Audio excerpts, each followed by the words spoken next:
Hello friends and welcome to 84 Pontiac stream, a stream where I do whatever the hell I want, whenever the hell I want.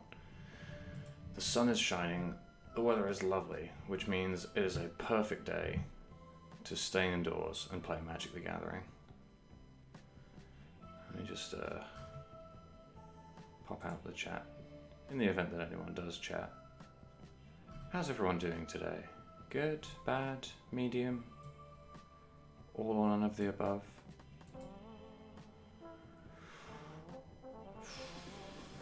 So yeah, this is a stream that I said I was going to do, well, this is a payback for a stream that I said I was going to do on Monday and didn't. So yeah. Okay, there's that sorted. Chat's there. Will has eaten 9 muffins and intends to eat more. Excellent. Good. Powerful. Is this picking up? Can I tell? Yes. Okay, it's picking up. Good. Excellent. Can I shrink the window a bit? So I can... No. Oh, yeah, I can. This bizarre drop-down list. How's that? That's still visible on there. Okay, cool. We're good.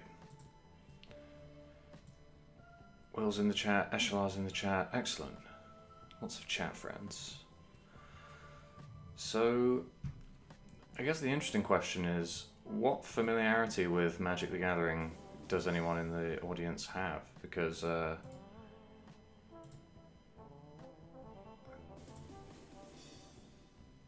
what sizes? What's wrong with the sizes? Sizes look good to me.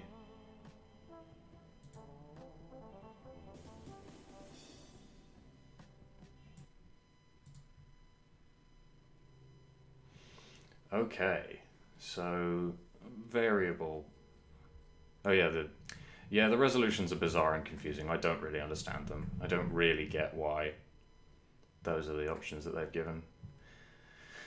But the sort of, I guess, front-loaded disclaimer is that Magic the Gathering Arena is beta software, and therefore anything that you see here you might not want to take as written. But also, weird choices, Magic the Gathering Arena. Okay, well, I guess Magic the Gathering is, at its core, a game about casting magical spells which you do using lands, right? So, for anyone in the audience who doesn't know anything about Magic the Gathering, which is fair, it's a ridiculously complicated game. You assemble a deck, generally of 60 cards, sometimes 40, and for every one of these you draw, you can play 1 per turn, and you can tap it, which uses it up for the turn, to generate mana, which can be used to cast your spells. So this, if tapped, would produce 1 red mana, which I could use to cast a spell, which costs 1 red mana. You see how it's got that 1 red circle in the corner? Means it costs 1 red. Hey, Fredo5, welcome to the stream. So yeah, this spell costs 1 red mana to cast, as do all of these. This spell costs 1 mana of any colour, and 1 red mana. And they've also got, these are creature spells, so they've got like power and toughness stats in the bottom right corner. So we're just going to do a quick run of a constructed game so you can see how the game actually works. I'm almost definitely going to lose because my red deck is maybe one of the worst Magic decks ever. So we shall see.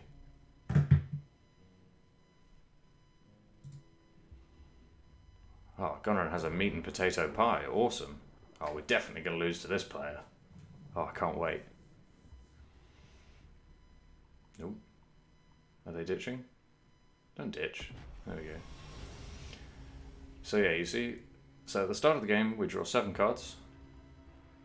And then we get to choose whether we want to keep it or mulligan it. Mulligan it means we shuffle it back into our deck, draw another hand of 1 fewer cards, and we can do that as many times as we like, but obviously eventually we run out of cards.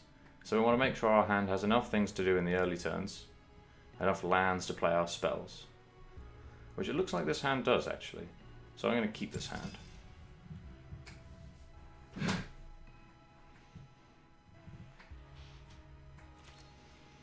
Okay, so I'm going first. So, for my turn, I put a mountain into play. which I can do once per turn. See, I can't play this one now. And then I can, if I want to, I can tap this mountain. Normally people do it first to play a 1-mana spell. Now, this is a creature spell, so it has 1 power here and 1 toughness here. Creatures do damage equal to their power and can receive damage before dying. When they receive damage equal to their toughness, they die. This creature also has haste, which means it can attack the turn it comes into play. So I'm going to attack with it. Let me see, we choose our attackers, we click and go, and it hits our opponent for 1 of their 20 life. My opponent hits 0 life, they lose the game. Okay.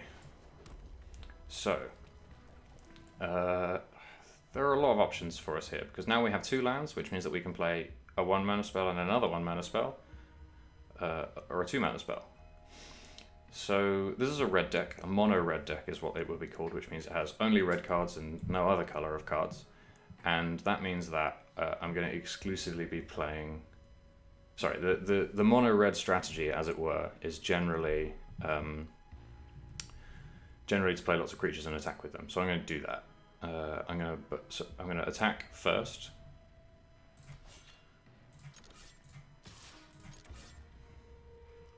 Go to the damage step, biff my opponent for 1, and then I get a second main phase where I can cast spells again. In the general case, anyway. Most spells, creatures can only be cast in the main phases. However, Magic, unlike Hearthstone, also has instant spells, which can be cast anywhere. So yeah, chat is asking whether Magic has health like Hearthstone does. It doesn't. If your opponent... Yeah, Hearthstone doesn't have health. Sorry, Hearthstone does have health, Magic doesn't. If your opponent doesn't deal the total toughness of your creature in damage to your creature, and the turn ends, the damage is cleared off, it's fine again. So now I have options. I think... What am I going to do? So now I have 3 lands. I can either play this 3-mana spell, or this 2-mana spell, one of these 1-mana spells, or if I like, both of these 1-mana spells. I think in this case, I might actually play the 2 1-mana spells. Because this gets another creature onto the ground that can attack, because it has haste. And this... Okay, so this is an enchantment. Like creatures, we can only play this... Hey, Willow, welcome to the stream. So like creatures and, like creatures, we can only play enchantments in our main phases, right? But this one is an aura. It also has a fun subtype called cartouche, but it's an aura, which means that it can only enchant other permanents, which are things like creatures.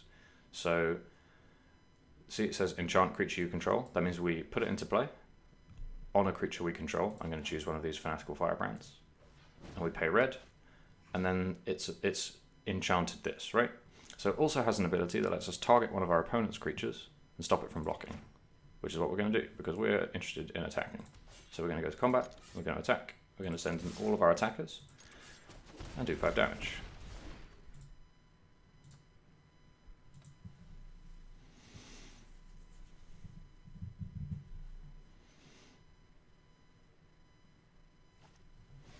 Okay, so our opponent is fighting our 1 toughness creature. You see, they had a spell that... So, if creatures fight, that means they just do damage equal to their power to one another. Pretty simple. But, so yeah, their creature only has 1 power, so it was only able to fight and kill one of our creatures. So now we have our 3 mana again, because... So at the beginning of our turn, there's what's called the untap step, which means all of our permanents that we've tapped, like we have with our lands, become untapped, and we can use them again. And this is how Magic's resource system works. There's an explicit step where things become usable again. Okay, so I'm going to go to combat again, I'm going to attack with everything. Captain Lannery Storm makes a treasure when she attacks, and whenever I sacrifice a treasure...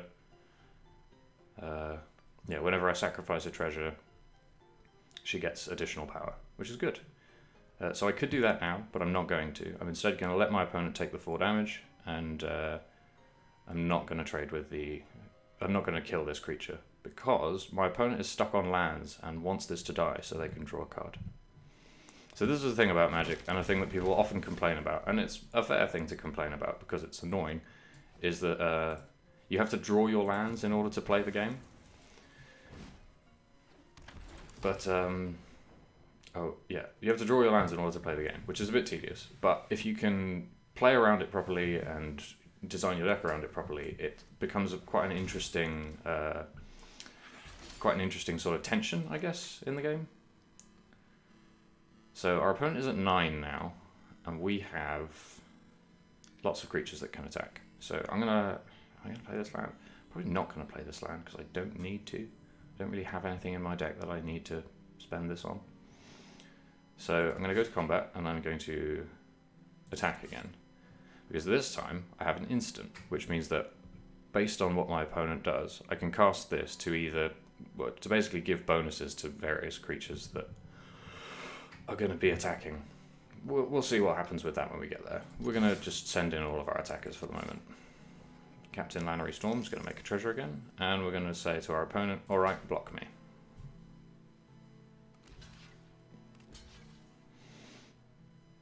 Okay, so our opponent has decided that they want to what's called trade with our Firebrand, because this creature will kill this creature because it deals 3 to the 2, and this creature will kill this creature because it deals 2 to the 1. And they also want to just block our captain because she's got 2 power, which is not enough to kill the Prowler. So what I'm going to do is I'm going to sacrifice the treasure to give Lannery her power and make a red mana. So now she will kill the cat, and then I'm going to add another red. I'm going to cast Buccaneer's Bravado to give, I guess, I don't know, double strike to my pirate. Now what that does is it lets it deal damage before the other creatures deal damage, meaning that my creature survives and theirs doesn't. So I now have a lot of creatures. Our opponent has 3 lands and not a great deal of ways to push through damage here, which is good for us. And our opponent conceded the game, which means that we win.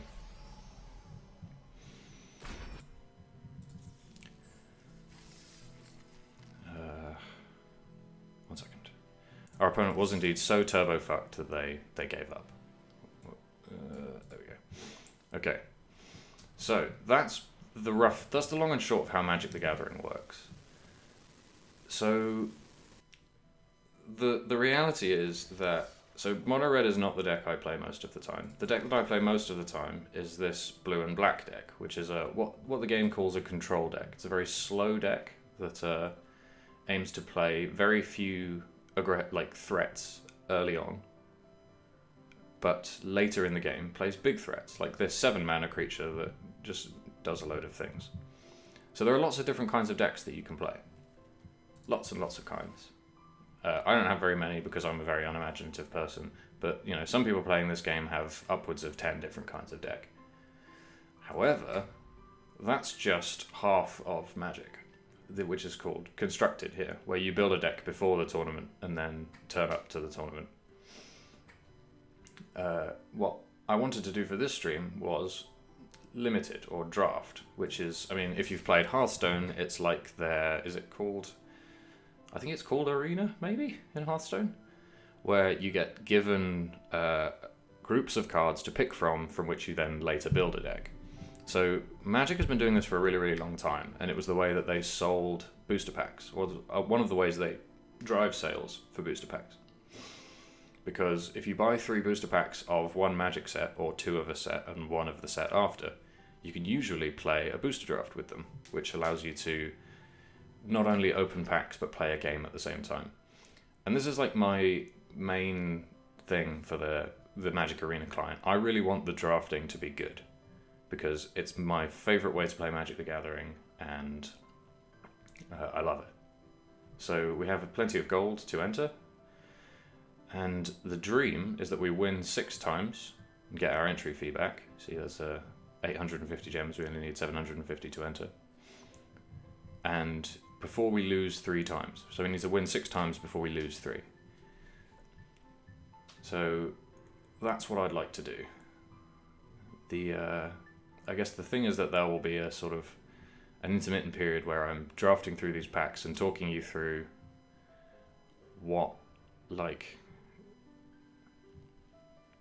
talking you through why I'm picking each individual card, which will teach you some things about how people who are as poisoned about Magic as me look at Magic cards. But we're going to give it a go. So yeah, Gunrunner's in the chat asking if the gems are the paid currency. That is absolutely the case. So you can spend gold on just regular packs of any of the sets in the game. Each of these are different expansion sets of different types of cards. So these are like an ancient Egypt themed plane. These are the dinosaurs themed. Why not? How are there dinosaurs on none of these packs? Dinosaurs were the main thing about this. But yeah, dinosaurs and pirates and stuff. And then this is I guess a throwback set from Magic's history, where Dominaria is where all of the stuff, like old Magic, all used to take place on Dominaria. So it's like a nostalgia trip for people who've been playing it that long. I haven't been playing it that long. I've been playing it for a measly 7 years. And the last set that was on Dominaria is probably over 10 years old at this point. But nonetheless, it's cool to be in this place with these cards. However, we can't draft that set. We can't draft that set just yet. We can only draft Hour of Devastation, which is one of the Ancient Egypt themed sets. Luckily, it's a very good set. So we're going to do that.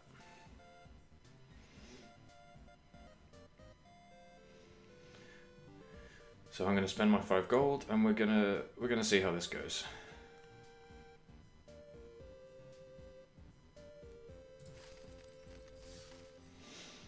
Okay, is there a way I can change this so it's more readable? Yeah, okay. So I can mouse over any one of these cards, and we can see what they do.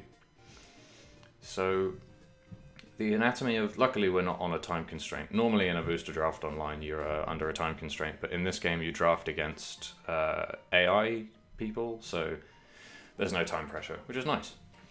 So the anatomy of a Magic the Gathering booster pack is sort of interesting, I guess. So if we look at this card, it has, its mana cost in the top right corner, and its power and toughness in the bottom right corner, which is, fine. But you see in the middle on the type line where it says Artifact Creature Horror, on the far right there is the expansion symbol of the card. And the colour of that symbol indicates how rare the card is. So whereas in Hearthstone you have I have no idea what the Hearthstone rarities are, but there are like commons, uncommons, epics, and legendaries, I think. In this game you have black expansion symbols for your common cards. You have silver expansion symbols for your uncommon cards. And then you have gold expansion symbols for your rare cards. Now, Wizards of the Coast would have you believe that rarity of cards only corresponds to their complexity. So your simple creatures and spells, like these, will be commons. Your weird artifacts that do lots of things will be uncommons, and your creatures with complicated abilities will be rares. But also, generally, power tends to be correlated with rarity. So it's not unreasonable to just open up a pack at a booster draft and look at your rare and see if that's any good. But it's interesting to sort of think about, the sort of relative value of all of these cards, because eventually you will have to make a deck with them, so just powerful creatures might not be enough to get you there. However, Dreamstealer is ridiculously powerful, so I'm definitely going to get it. What else is there in this pack? That's pretty good. That's pretty good.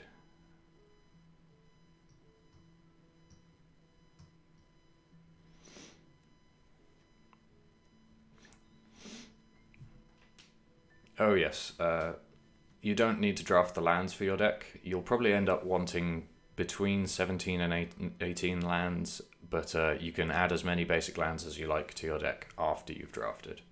Yes. Ramanap Ruins is cool, but Dreamstealer is too good not to pick. I'm just going to pick Dreamstealer. However, other cards that are good in this pack are Aketra's Avenger, which is basically... it's 2 mana for a 3 power creature, and the like the payoff that you get for your mana, like the efficiency of a card, is a big deal in Limited. Oh, and before anyone asks, the deck size, that we're not drafting a 60 card deck, we're drafting a 40 card deck for this. So it's also a smaller deck. There's fewer. You need less redundancy. In constructed, you need like lots of versions of the same effect, because you will only draw like a third, maybe half of your deck every game. Whereas in Limited, that's quite different. You'll draw far more of your cards every game. And also, just as in constructed, 60 is the minimum deck size, 40 is the minimum deck size here. You can have more cards if you want, but from an efficiency standpoint, if you're a loser like me, you want to have as few cards as possible, because it basically increasing your chance of drawing your best card is always better than having a 41st card, if you see what I mean. So we're just going to pick Dream Stealer and move on with our lives. What else is in this pack? Okay. If near Deadlands, that's pretty good. So the other thing about draft in Magic versus draft in Hearthstone is that rather than just getting random cards passed to you and you having to choose between them, drafts are done in a circle. So that pack that I just passed will go to the person next to me, and at a table of 8, it means that it will come back round to me. Oh my gosh, thank you for subscribing. That's so nice of you. Thanks, Claire. So yeah, basically it's a group of people all building decks at the same table. However, in this particular case, a lot of the people are going to be robots. We will play against actual people, but we're only drafting against robots as it is. So the one thing I know about this format is that you don't have to play an aggro deck, but you do have to be able to beat an aggro deck. So in the interest of having some early creatures to play, I'm going to pick Dauntless Aven, I think. Or Mummy Paramount's not terrible. So yeah, if you're ever wondering what's a good rate for a creature, the baseline is that 2 mana for a 2/2 is pretty good. And then higher than that, like 3 mana for a 3/3 is good. 4 mana for a 4/4 is really good, and so on in that fashion. But for example, if I have my 3 mana 1/2, I want something to pay me off for having worse stats than what I would expect. And that ability, making my opponent discard cards, is really good.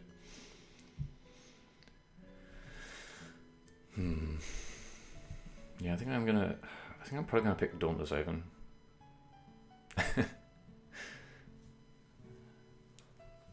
Getting back into Magic, well, as long as you have an arena invite, I guess. Getting back into Magic has never been easier, so though I would probably not recommend anyone get into paper Magic at this time in my life, I would definitely recommend that if you're in a position to do so, you give Magic Arena a try when it comes out, because I think this game is actually kind of sweet.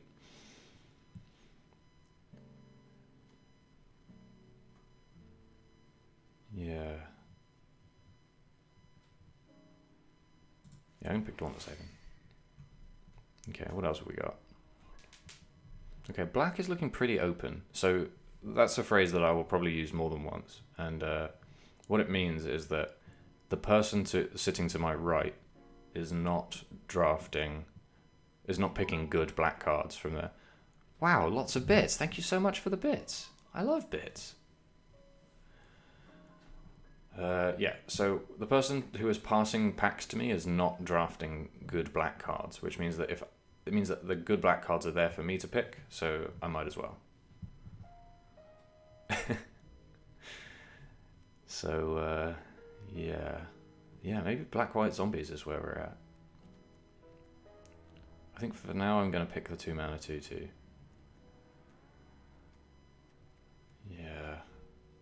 Yeah, it's unexciting, but it forms the backbone of a solid deck. And if these cards this card count zombies, it can't block unless you control zombies. Having the zombies in my deck to begin with will be pretty good.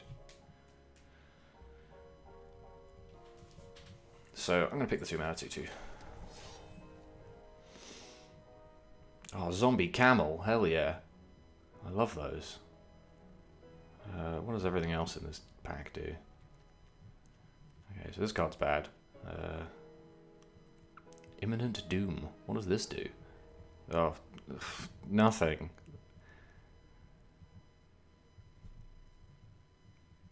Imminent Doom doesn't do anything. It's just lots of words to affect nothing at all. This is when wizards say that rares are really complex. What that means is that lots of them have lots and lots of words on them to achieve nothing at all.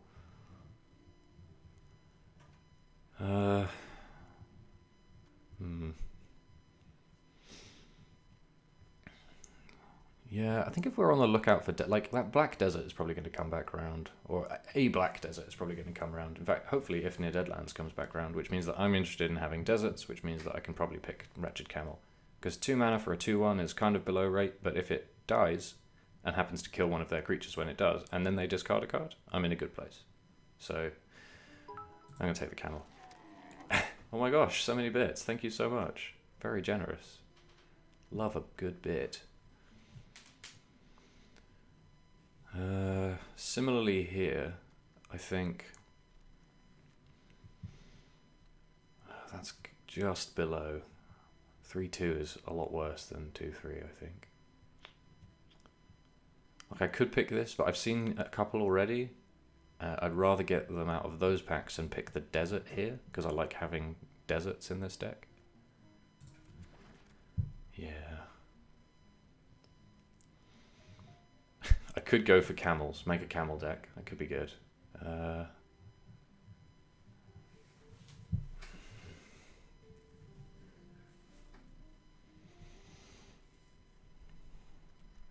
Ruin Rat's not playable. Oh, it has Death Touch.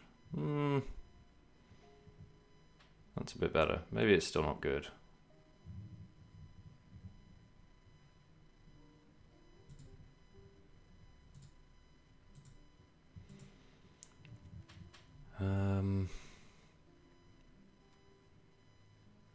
Do I want this?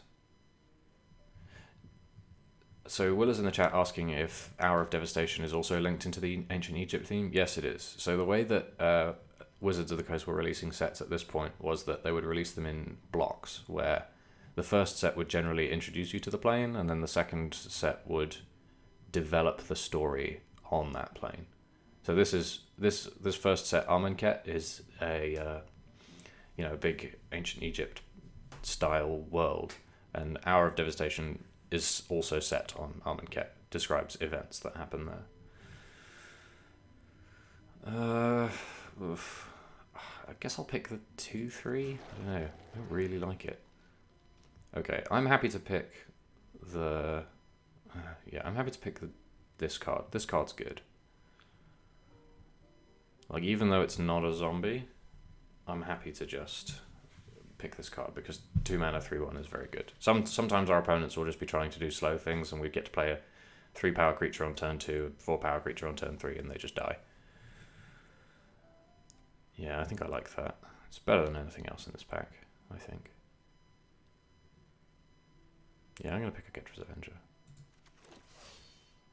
See, our zombie card came back round. 3 mana 3/3, good rate, and as long as we control a zombie, which it looks fairly likely that we do, we can. Well, we have. How many zombies do we have? 1, 2, 3. 3 zombies. Of our 6 creatures, that seems pretty good. The only question is, do we want to take the 2 mana creature instead? Because this is a potential to become. This has the potential to become a 3/3 on quite a few turns. So maybe that is a thing. I don't know. I think maybe we're more interested in having 2s than 3s, actually, because again, this seems to be going pretty late, so we might pick one up later in this pack or in the next pack. I'm going to take the Mummy Paramount. Yeah, see here, we've got this again, and we don't really care about any of the other cards in the pack. Like, this is not very good, and nothing else is really in our colours, and is always good enough to put us into other colours, so I think I'm going to pick the 3. This is a flying zombie.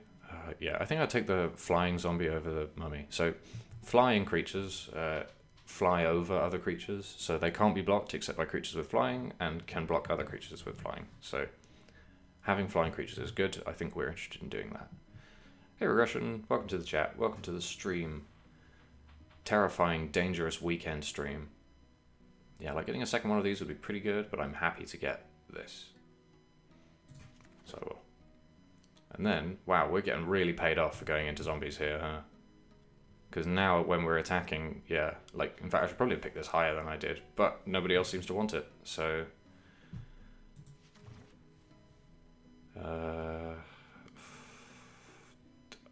it's between these two, and I think they're both bad. That has the potential to beat our aggro opponent, maybe. See, we did get our 3/3s. Nobody wants this card, so we'll probably end up with more copies of it before the draft ends. So yeah. The way that the draft table works is that every pack has 15 cards in it.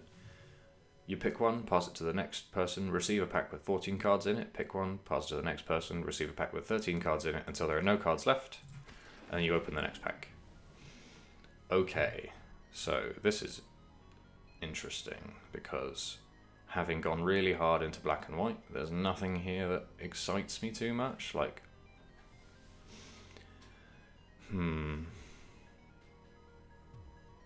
Like...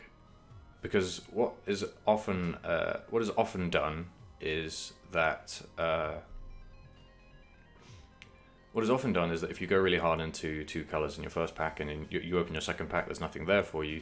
Often you find a powerful card that you might want to splash, which is playing 2 or 3 lands of a third color that you don't want to make your main color, just to get access to a powerful card that isn't in the colors that your deck is in. And I don't know if I really have one of those right now. Like, this is just another desert, which we don't really care about. Like, this combat trick is bad. This is vaguely aggressive, and I can see us ending up in red. A little, like a splash red. And maybe we get some white. Oh, we do have a white exert creature already. So, the card doesn't explain it quite yet, but exert means that you can stop it untapping the next turn to access some offensive ability. So... yeah, it doesn't make too much odds because we're still playing against robots, but the second pack, you pass the cards the other way.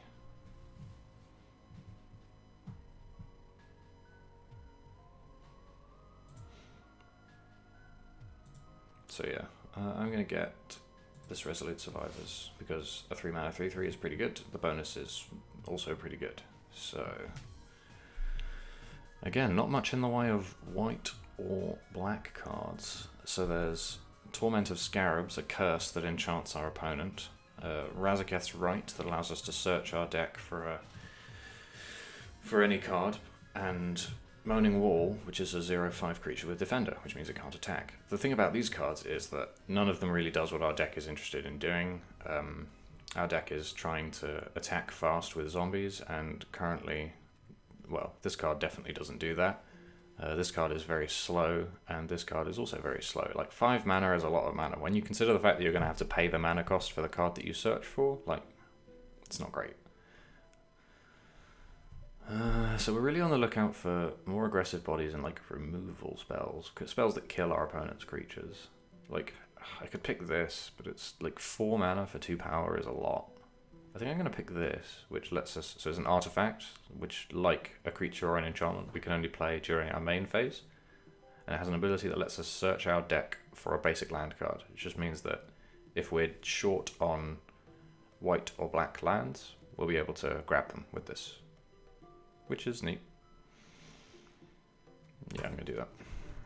I'll always pick that card. Ooh, this is a really powerful card. This is a really, really powerful card. It's not very aggressive, though. And still no good black or white cards. That's truly bizarre. But good green cards. Maybe green should be our second colour. So the thing is that you may have noticed that I said that we were building a 40-card deck, and like 18 of those, or 17 or 18 of those would be lands. Which means that we only need 23 cards that aren't lands. And if we're picking 42 of them, we end up not playing a lot of the cards that we draft. So you can afford to take a few speculative picks, like figure out if you really do want to play a given thing. This card is powerful enough that I kind of do just want to pick it and see if we end up splashing green rather than red. Because, again, we've not really... Like, this is a pretty medium red card. I'm fine to pick this. So, another Mummy Paramount.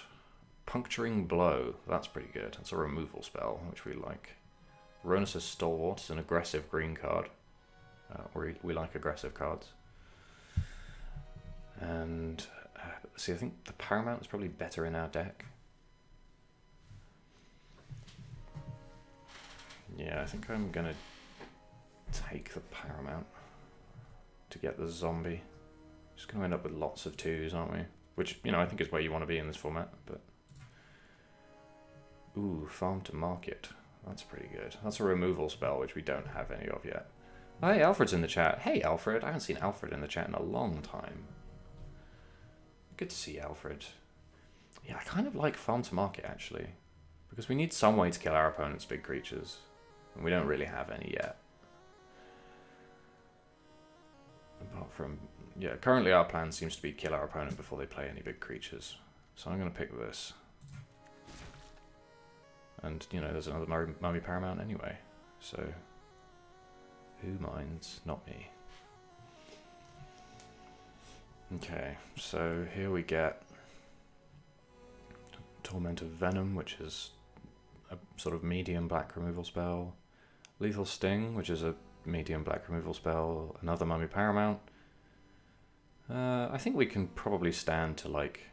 There's a lot of cards we want out of this pack, actually. The Black Desert and either of these removal spells. But I think at the moment I'm going to focus on shoring up our aggression. Get another Mummy Paramount. I mean, I'm happy to just play, like, black-white zombies with Splash Obelisk Spider. This card's bonkers. I'm so happy to take it.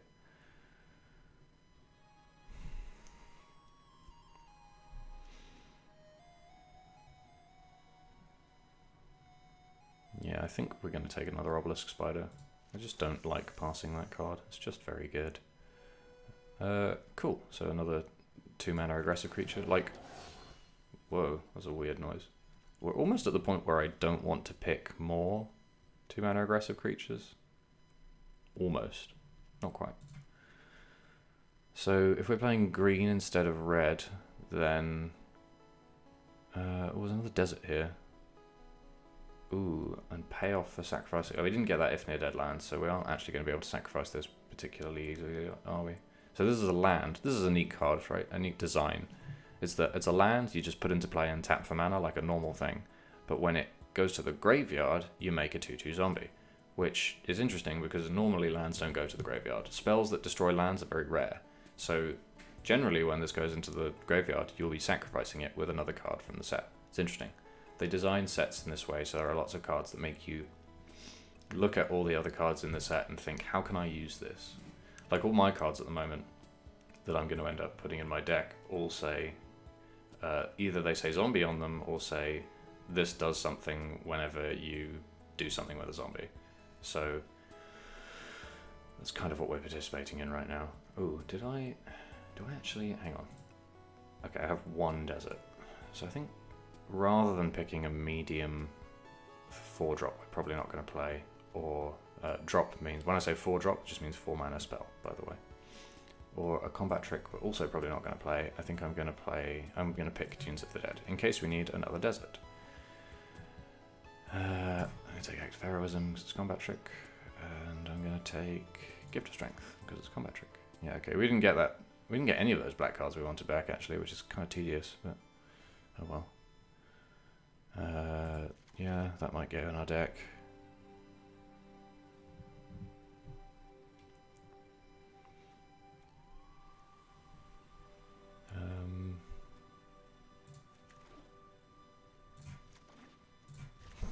Last pick, rare, awkward. I mean, it's a bad card, so that makes sense. Oh, okay, we have to pick this. This card's bonkers.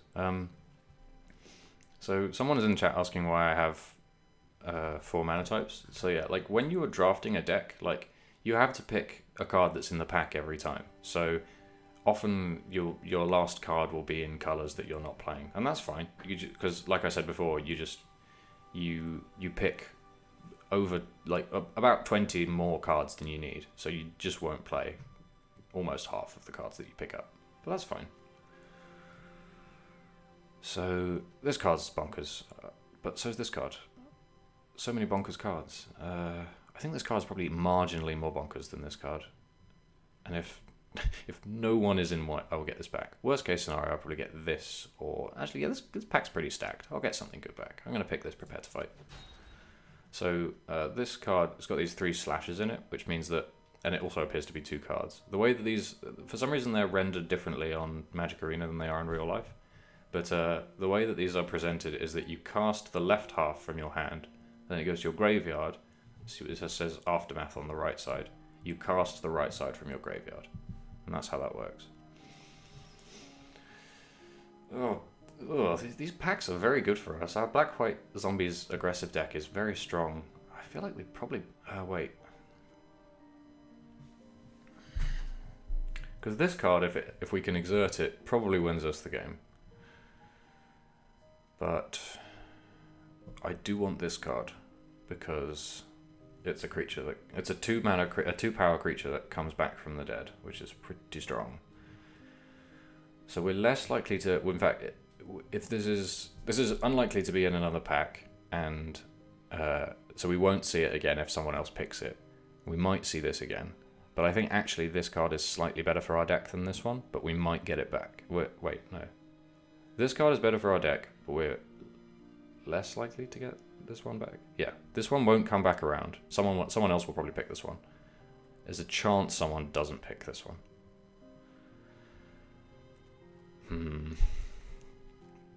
Destined to Lead, also pretty good. What's our curve looking like? When I say curve, that's where your costs of creatures end up.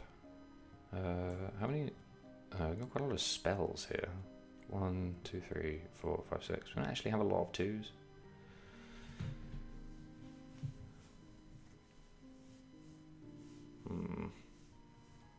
Yeah, we ended up with a lot of 3s, didn't we? We're not going to play half of these. So this is gone. Can we put this in the sideboard? Yes. No, I have to drag them each time. That's so annoying. But we are probably going to play all of these. Going to play these. Going to play this. Going to play this. Not going to play this. Not going to play these.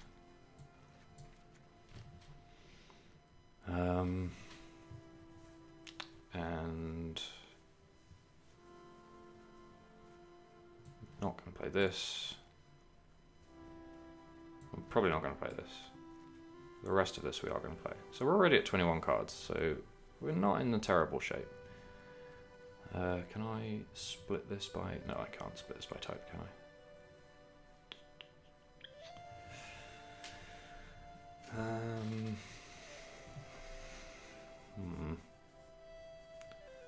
This is a difficult one.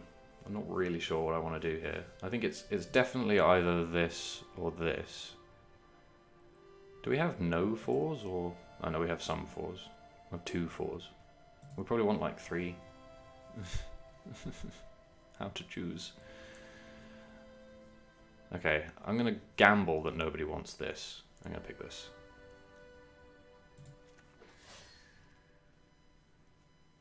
Instantly punished. There's one in the next pack. Grim.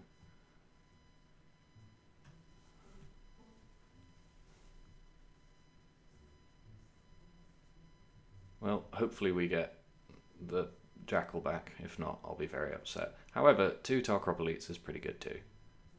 Flying and that relevant exertability is potent. Ooh, is it cat time? It might be cat time. It might be cat time.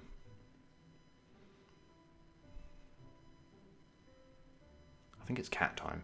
So that ability, Embalm, lets you, once it dies, exile it from your graveyard to make another one for its Embalm cost, which is pretty good.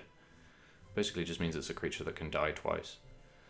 I want some cartouches if there are any of those. Yeah, it's definitely cat time. We're definitely a cat deck.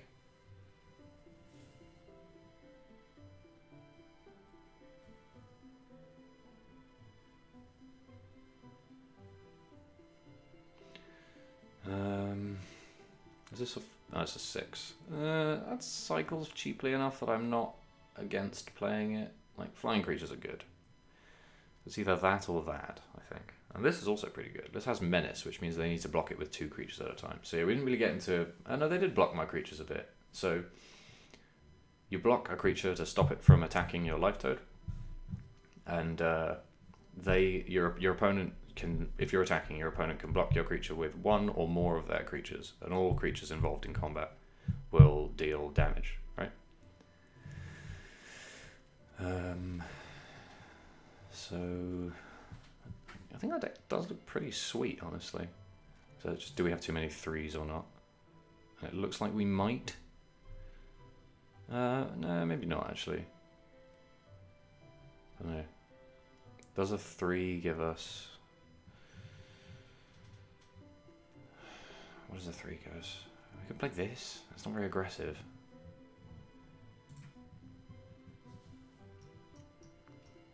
I think rather than playing 2 of these, I'm going to play 1 of these. Rather than pick this. Yeah, I think that's my goal.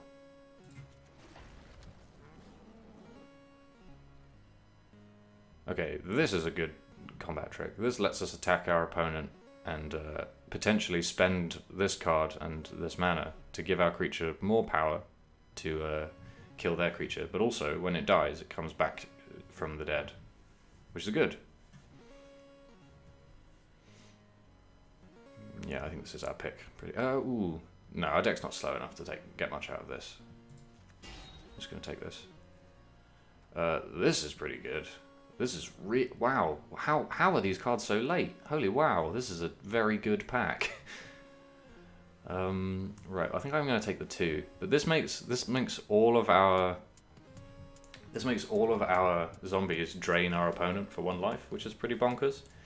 Will is in the chat asking why there are white zombies. The reason for that is that Amonkhet is a place where all of the dead become mummies, who are, well, mummies are reasoned to be white zombies, I guess, and they are indentured as labor for the planet. They build all the buildings and stuff like that.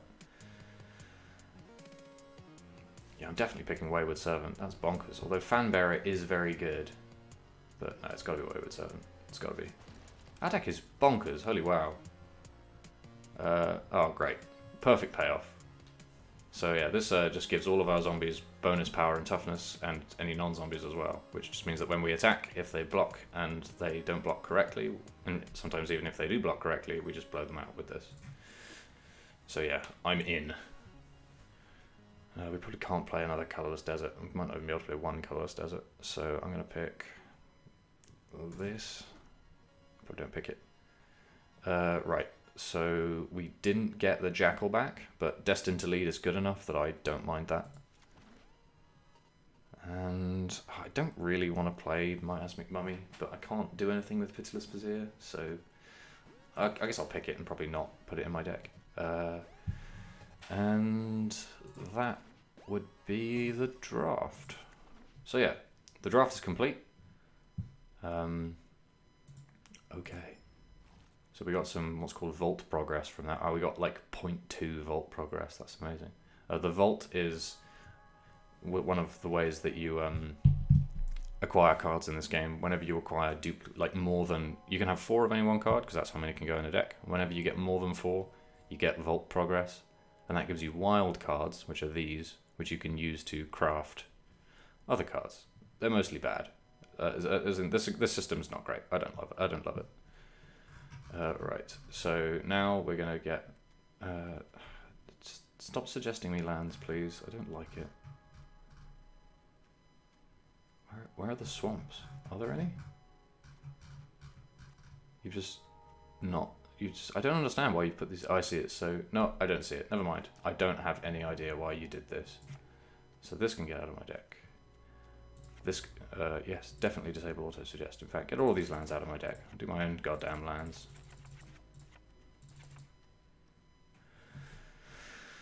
Okay, so these cards are all bonkers. So we want all of these. This card's bad. We're only playing 1 of these. This card is good. This card is very good. This card is pretty good. Probably not playing this. Definitely not playing this. Okay, let's get... no, wait. We've got all the basic lands out of our deck, haven't we? Okay, yeah. In fact, let's change the layout so I can see my curve. I feel like I wish I could see more of the screen like this. Like, the bottom cards going off the bottom of the screen is real bad. Yeah, this is a cat deck. The cool thing about Sacred Cat is when we embalm it, it's a zombie. So you get a zombie mummified cat with its own cool token that just has like a mummified cat that looks really cool. So. We're at... Doesn't tell me how many cards are on my deck. That's so annoying. We're at 29 out of 40, and because we have 2 lands already, this is definitely a 17 land deck. If you have lots of big spells, you sometimes play 18 lands. But we have 2 already, so we only need 15 basics, which means we only need to cut down to... We only need to cut off 4 more cards, I believe. The funny thing, so Snow Wraith is saying that video games make unique tokens easier. That's true. The funny thing is that the token budget has gone way higher, which means that in fact, this was maybe the first set that had the higher token budget. So these individual arts for literally just the embalmed version of Sacred Cat, and there are like 7 creatures with embalm. Each of them has their own token slot in the set in paper, which I think is really cool. So we probably don't need to play 2 obelisk spiders, if we're completely honest with ourselves. Hard though that is to be. Right. Trespasser's Curse is trash. We don't want that. Bad card. Rest of our deck looks pretty good though. Probably don't need to play Miasmic Mummy. Wait, how many of these do we have? Is it just 2 spells? Yeah, 1, 2. Oh, hang on. Prepare as well, isn't it? Can I move this over here? Yes. I could put Farm over here. Cool. And Destined as well as a spell. Okay, we actually have a lot of 2s and a lot of them are spells. So we probably don't need to play Act of Heroism. Our deck looks pretty good. I can't hide this bar. I don't want this here. This needs to be sorted out, really. Yeah. So...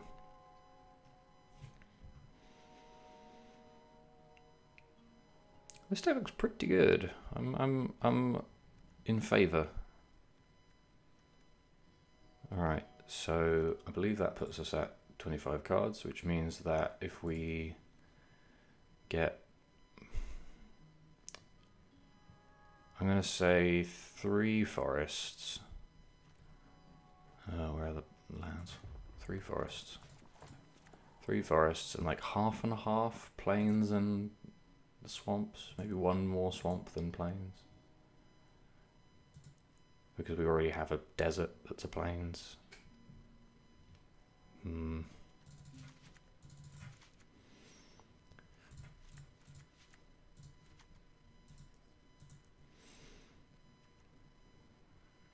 Yeah, one more swamp than plains. 1 more swamp than white land, rather.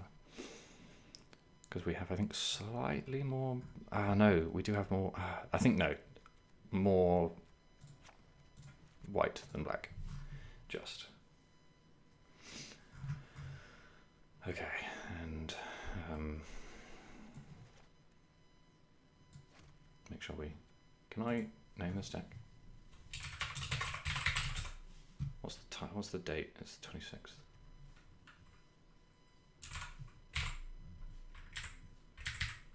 Typing, it's hard. Right, so that means that we have our exactly 40 card deck, and yeah. So people in the chat are asking if this is a good way to like get back in or get into Magic for the first time. I think it probably is. I think it will be. I don't think you should get into the Magic Arena beta so you can learn Magic, but once it comes out, provided there are some like rudimentary tutorial facilities, I think this would be really good. Should we play 1 island? No, I think we probably lose games that we cast Market in, don't we? Yeah, I think we're fine. So they don't have newbie tournaments, but they do have a ranked ladder, much like Hearthstone. So if you like find yourself like generally if you're playing a beginner deck, you'll find yourself playing against people with bad decks. But yeah, there are no tutorial functions in the game as of yet, which is a shame. I think there should be, but wait, where? Okay, cool. Yeah, this deck was pretty sweet. Let's go. So we hop in the queue, find someone else who's made a deck in the same fashion as us, and hopefully beat them. Apparently I'm silver rank now, not sure when that happened. So, we have 3 lands, which is basically our whole deck is like 3 or less. We have some 4s, but we'll draw a 4th land eventually. A 2 mana spell, and a 3 mana spell. Not only that, our 3 mana spell is bonkers, so I'm going to keep this hand.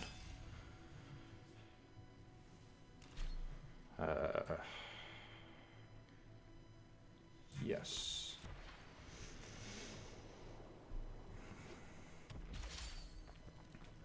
So we're going to play our camel. So before, I was tapping lands before I play my spell. It's not necessary to do that. You can announce your spell and then pay the mana for it. As long as you pay, it doesn't matter which order that you do it in. That's a weird choice, but okay. My opponent spent a card on my trash camel. Quite a good card, actually. I hope they don't have a lot of removal spells. That would be annoying. Okay, now we have a choice of 3 mana spells to play. We could play Dauntless Aven, which has flying and untaps a creature we control, or we could play Dreamstealer, which has menace and does a lot of things. The value of playing this if our opponent doesn't deal with it is so high that I'm going to play it.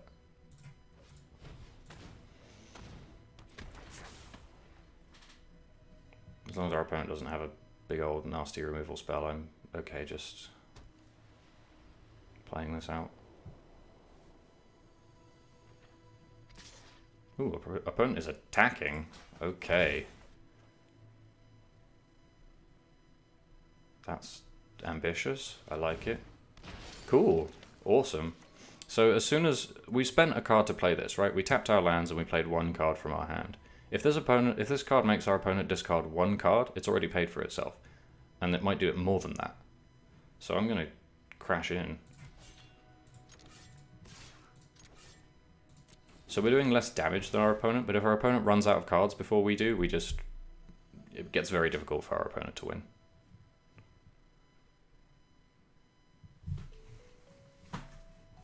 I imagine they didn't read that my card had menace, or they'd probably have blocked it. Right, so I'm going to end the combat step, go to my second main phase and play another creature. Now, which creature am I actually going to play? Because I could play a flying creature or I could play a menace creature. I think I'll play a menace creature, which they have to block with 2 creatures.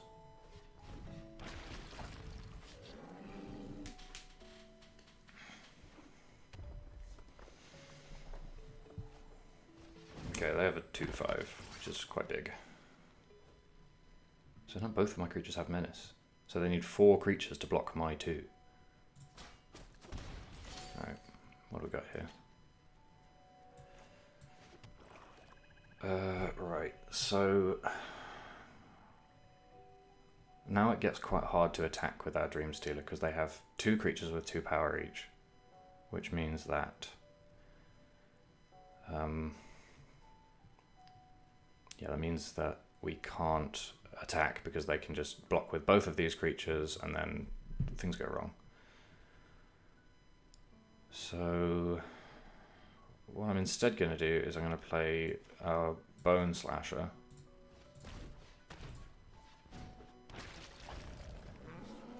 And then probably decline to attack. Yeah. Because they now can't attack with their 2/2 because I control a second zombie, so this can block. And you know, we just play a creature out and stabilize the board, as you'd call it. Oh, jeez, that's pretty good. They don't have any other exert creatures right now, though, so we're not in a terrible position. Okay. So our opponent has managed to numb the pain of our assault, which is, you know, not terrible. What are we going to do? They have a lot of very high toughness creatures, and I kind of want to attack over them, but I can't right now. So what I'm probably going to do is... Opponent has 2 cards.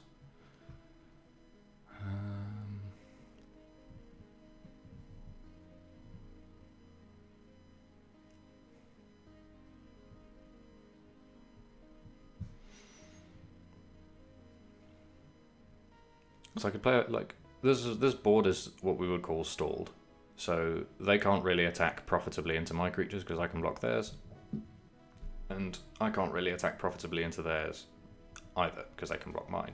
So no one really does anything.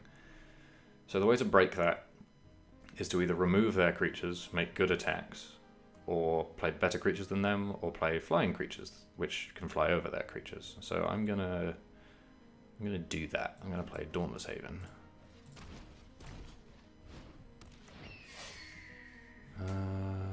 And stop attacking for now.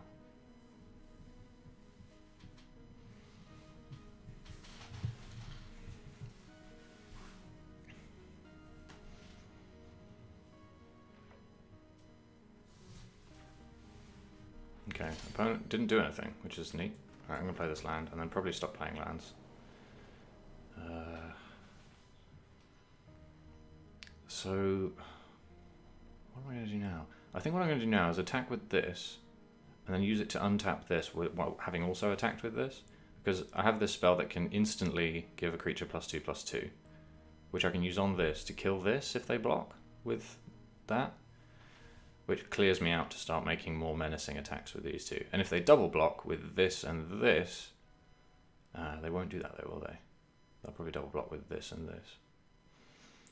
I don't value killing this that highly that I'd spend... no, I only spend 1 card on it. So if they block with this and this, I'm in the clear. If they block with this and this, I'm in the clear. It's just if they block with like this and this. Well, yeah.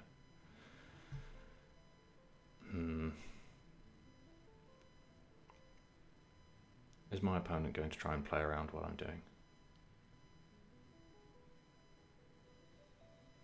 I think I'm going to assume that they are competent. I'm going to give them the benefit of the doubt.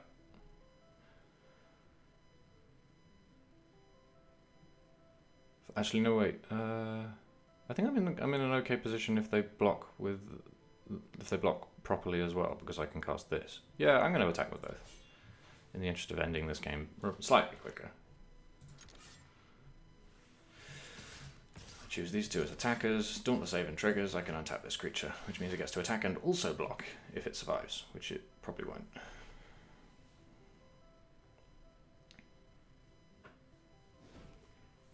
Okay, so offer my opponent the chance to block.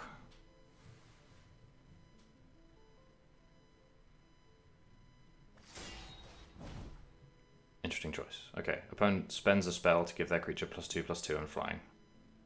So it's probably going to try and block my Haven.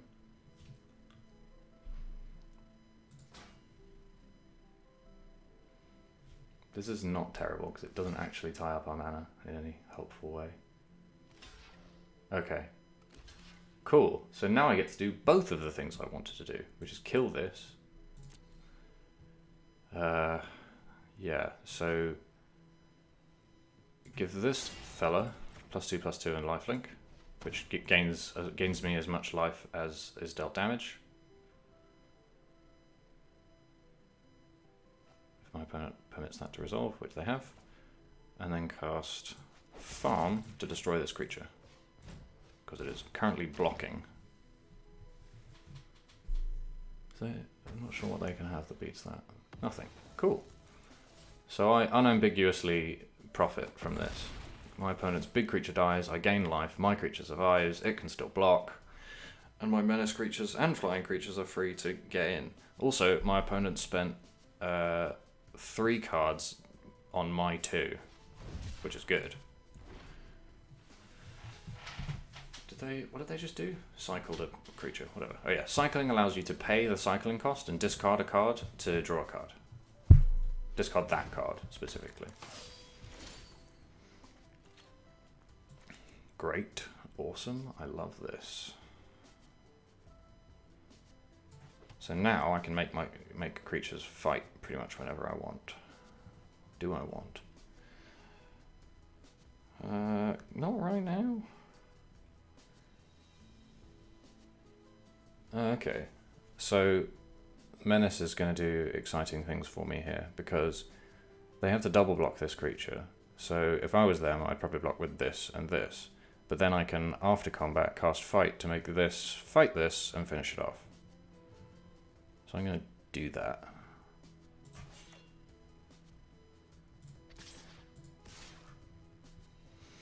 Because in the long game, I'm favored, because not only is this very good, but if it dies, it gets better. So I'm just going to attack like that.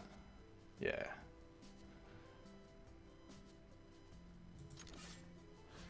Untap this.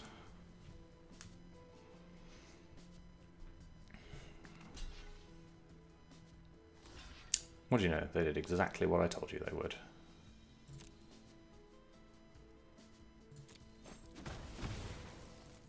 So I hit my opponent for 2, and then I fight their creature.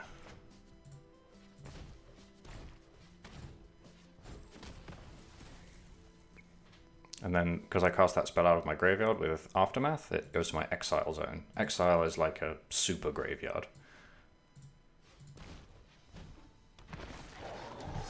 So now my opponent needs to play creatures to block my Dreamstealer, but also I have other attacking creatures that they want to deal with, which currently they can't. So I'm in a very good position. Their creature has Vigilance, which means it can attack and also block. But I don't really care, so I'm just going to take some damage. Oh, oof, oof, spicy, spicy. I'm going to attack. Am I going to attack with everything? Yeah, they can't block my Dreamstealer, so all in. Am I all in? Yeah, I'm totally all in. I'm going to untap my Bone Lasher, which they're probably going to block. What spell have they got? Oh, they haven't got a spell. Oh, I'm so sorry. That was a land, sure. So now I play Tarkrop Elite. Very, very ahead right now. I have 4 creatures, they have none, and only an Embalmed card in their graveyard. And Menace creatures, and Flying creatures, and... you know... I'm in a reasonable position. And this is how Limited tends to work, is you have to play well, but like, you have to, see, my opponent concedes. Great. Oh wait, I see I have a separate ranked rating, limited ranked rating. Cool. But yeah, outmaneuvering your opponent by playing your threats better than they play theirs is basically how Limited works, because unlike Constructed, you don't have to navigate. Well, you do have to navigate matchups, but not in quite the same way. How are we doing for time? Oh, pretty good. Got quite a few games in.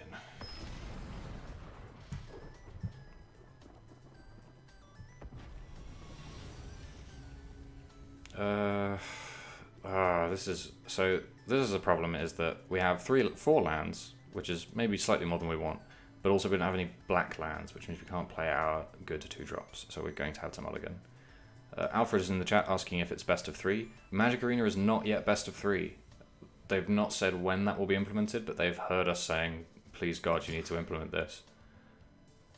So we're going to mulligan that hand.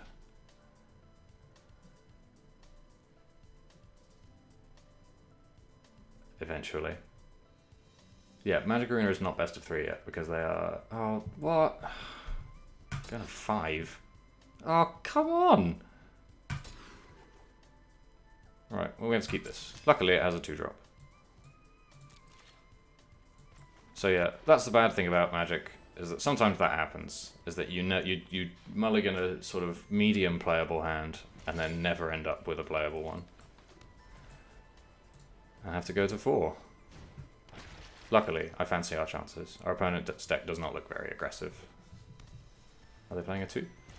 No. Even better. Oof, nearly accidentally ended my turn there.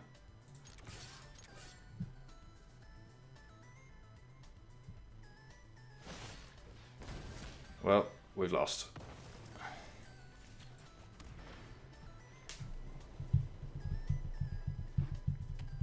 We have quite a few cards that we can draw that turn the game in our favour, but we're not drawing them yet, so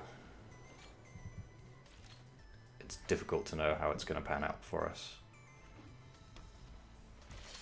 Well, opponent isn't doing anything, and we can play a spell this... In fact, we can play 2 spells this turn. Oh yeah. Gonna go find our swamp. Oh, one of our swamps.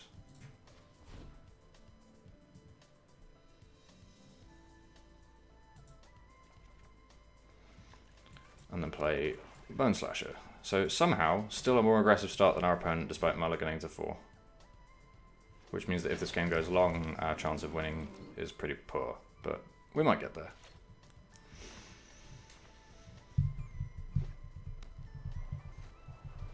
Okay. We've not gotten there. We have a flying creature now. That's not... Oh, no, they have a reach creature. Whoops. Man, this is going badly. Well, I'm gonna... It's possible I get to just build a very big board and then... It has vigilance as well, doesn't it? Wow, I have no chance of winning this game.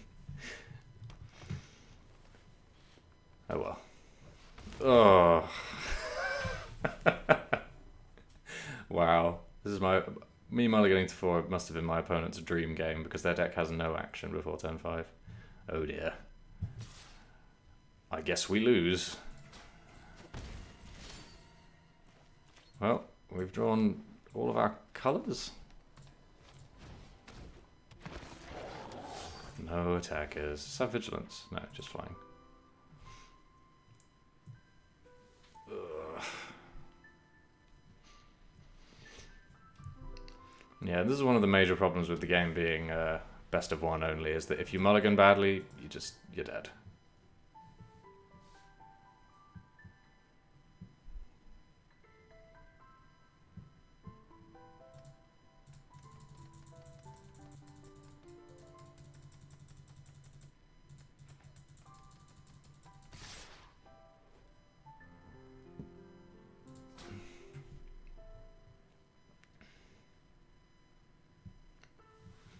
So there's like a few cards that we can draw that stop us from losing the game.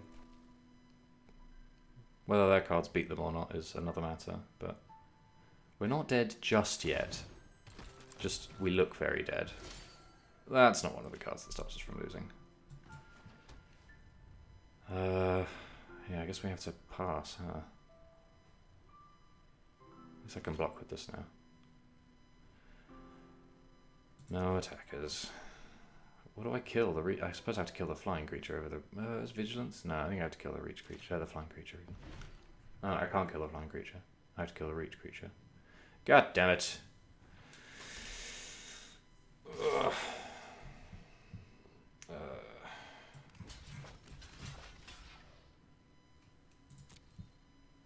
And now we're at 2. So we need to play another creature to survive.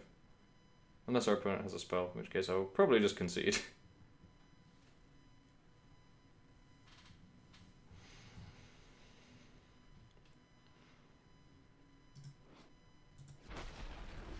Yep. Womp. El Zilcho. Alright, well, that's one of our 3 losses. Bad way to get it, but it happens.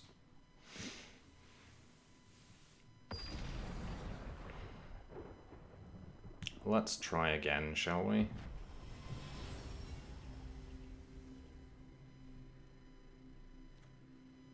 Alright, now this is a keep. This is a very aggressive draw. I like this hand a lot. Maybe we can't play Obelisk Spider. Maybe we'd just be better off playing... we're playing green anyway, like... we play Paramount, don't we? Yeah. So, planes, pass the turn.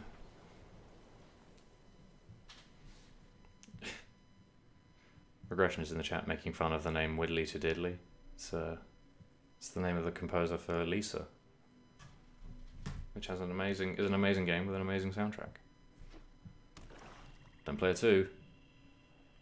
It gets so much easier for us if you don't play a 2. We played this first, right? Oh no. Yeah, we did play this first. Yeah, because then we get to play 2 zombies on turn 4. Oh, wow. Opponent has things to do.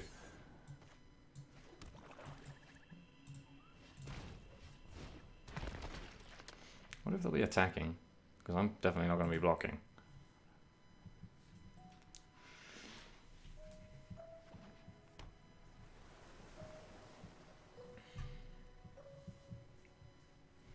Do I just have a kill spell for my servant, maybe?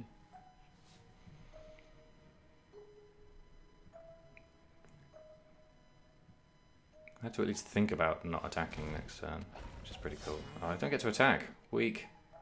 Weak. Go on, attack me. I would.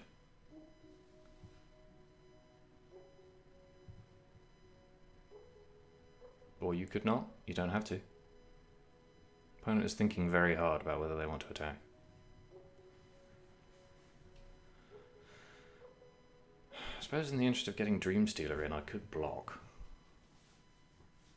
But I do want to have Servant in play. Yeah, if my opponent's trying to race me, it's better to have Servant in play, because Servant gains me life. Yeah, I'm just not going to block. Womp.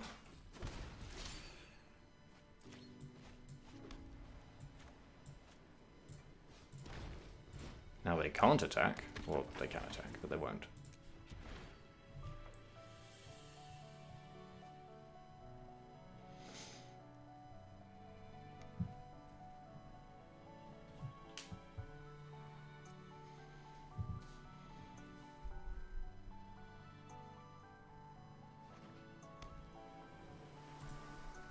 Opponent's playing a lot of islands.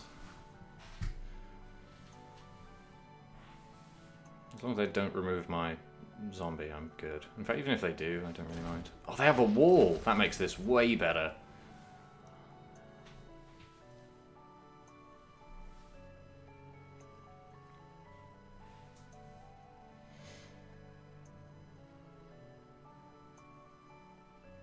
I imagine they will attack. They probably don't want to. Yeah, there we go. Okay, so this turn I'm going to play 2 zombies. I mean, I don't think the order in which I play them actually matters, but I do get to drain my opponent, which is nice. Just have to make sure I leave the black mana open to cast the black card.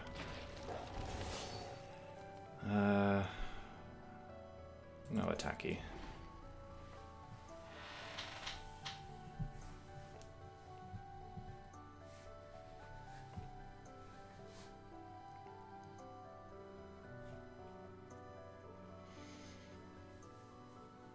So yeah, again the board is stalled. We're kind of waiting for something interesting to happen to break it. One of us to draw a card that breaks it, or, you know. What a bonkers magic card.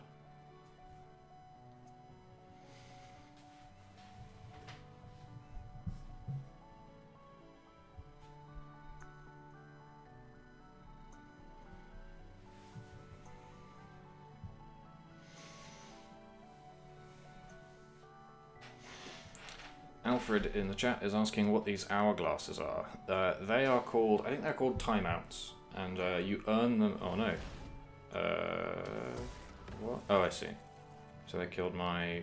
That was a Why did you do that? Oh my god. Why did you spend a card killing my. Oh, that's so silly. I don't. Sorry, I'm aghast at my opponent's terrible decision.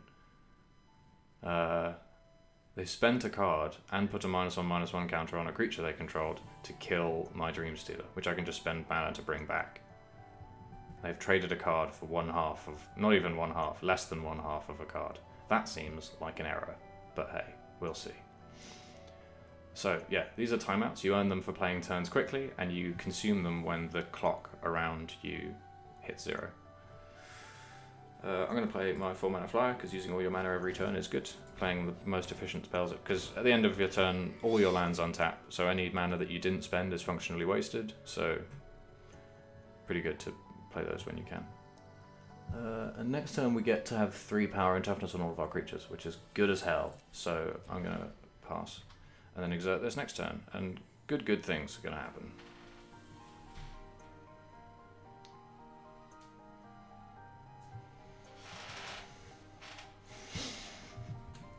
What? Oh, I'm aghast at this decision.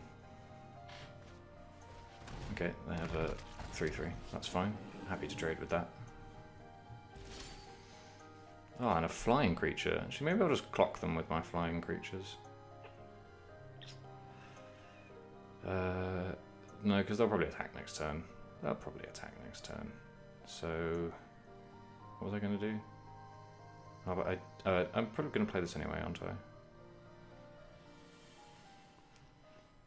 Yeah, I'm going to play this anyway. So, play this, drain my opponent for 1. Activate my Paramount. I'm happy for Wayward Servant to trade with Marauding Bone Lasher. That seems pretty good.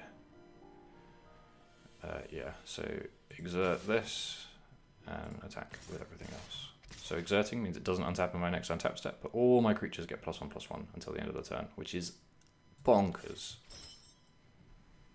Now this is huge.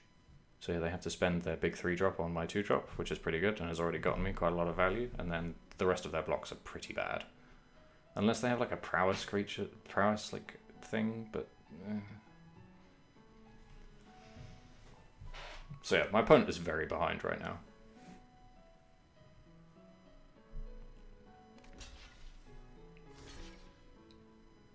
Weird choice, but okay.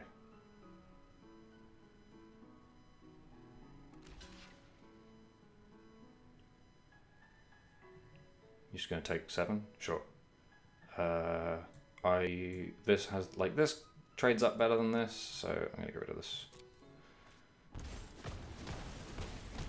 Opponent goes to 9, and we still have 5 flying power of creatures and our ground force, which is pretty good. Yeah, we're pretty far ahead now.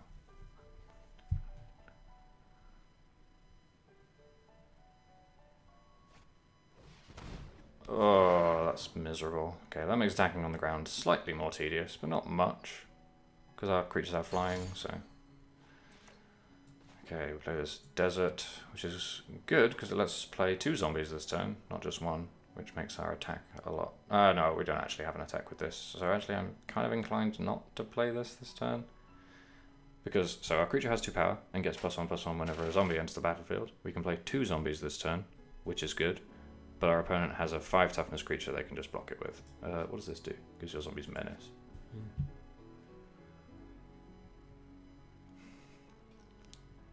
Although, if I play this, then next turn I play this, they're... Oh, never mind. My opponent decided they had lost. I agree, but it was good of my opponent to decide in advance. Oh, and I got a pack for winning. Hooray!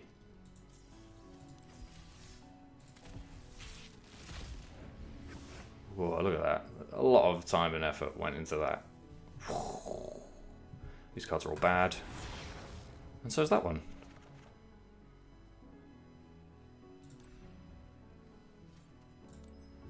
Alright, what time is it? It's past. We're getting a lot of games done. We might even get to 6 before the stream ends.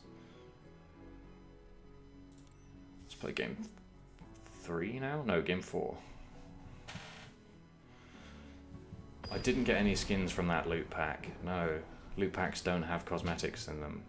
I mean, I guess you could say that foils are cosmetics, but this game doesn't even have foils, so it's actually much worse than Paper Magic.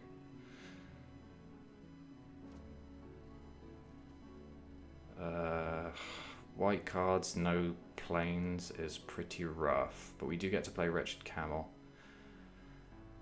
I'm inclined to keep this. I think we have a much better chance of winning if we keep a bad big hand and draw lands than if we mulligan to Oblivion and never draw anything. So I'm going to chance it. Am I going first or second? God, I hope my opponent's going first. Yeah, the first player does not draw a card at the beginning of their turn. The second player does. Oh, my opponent's going first. Justice. Our win percentage just doubled. Okay, that's not great, but also not terrible. Not playing cat on turn 1 is sad. Oh no.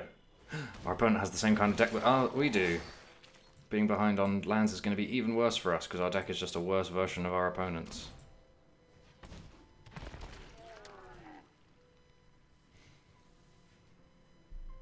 We're going to play a desert next turn, which turns on our camel, which is good.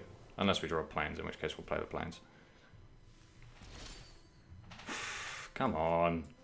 Okay, opponent decided not to attack, which is neat. because we're just going to be on defense until cavalry arrives. The cavalry being a plains.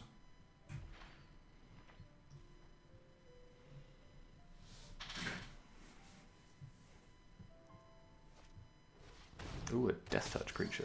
Sure, that's fine. It resolves. We're really just waiting for a plains now. I mean, we get to play a Cursed Horde next turn, which is pretty cool. And we've got that, which is pretty good. Ooh, that with this is nice. If we can trade up with it, it's even better.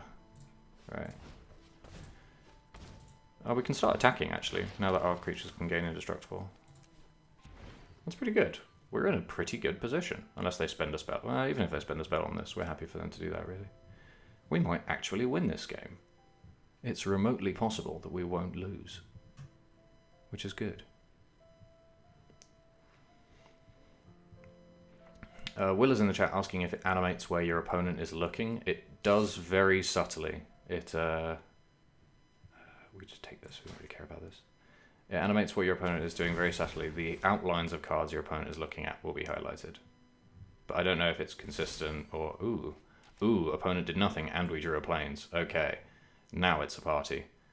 It's a party and everyone's invited. Anyway, so we're ahead. So I think we're just going to attack.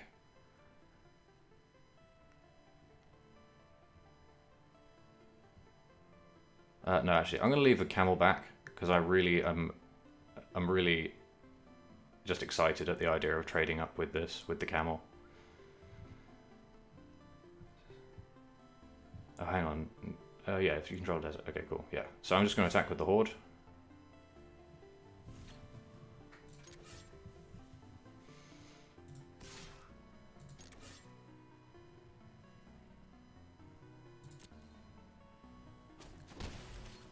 And then play Tarkrop Elite.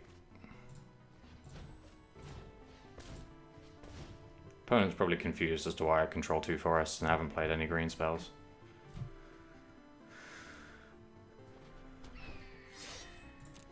Okay.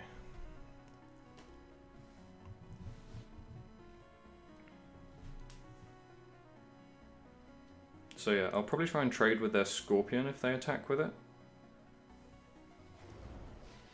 Rude. Do I... No, like, we have the plains now. Like, I think I'm more... Basically, I can spend this to save the elite. How highly do I value the elite in this scenario? No, I think I'd rather grind my opponent out with the camel.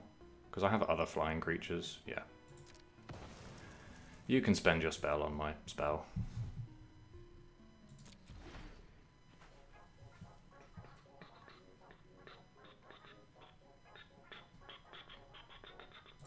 Please attack. Oh, they did it.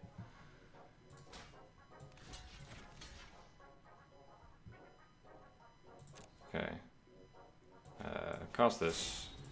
If they have a spell, I don't really mind, because they're spending their spell. Yes! Yes! Discard a card, you coward. Oh, value. Value!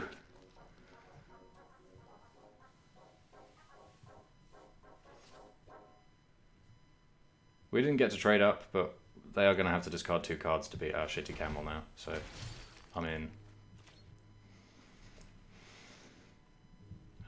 Amulet lets us draw another plains, which I think I'm interested in doing.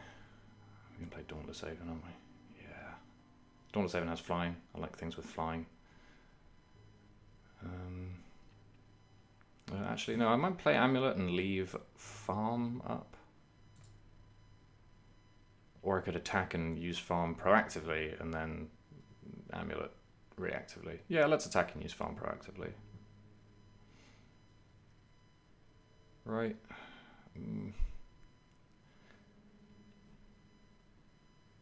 Because if they decline to block, I can farm them if they attack. Yeah, let's just attack. Let's deal some damage to our opponent. Why not? I'll probably try and take the free kill on Wretched Camel. This camel's doing work. No? Okay. Like, I could probably just make my zombie indestructible then, and yeah, I'm just gonna do that. I'm not gonna spend a card, just gonna...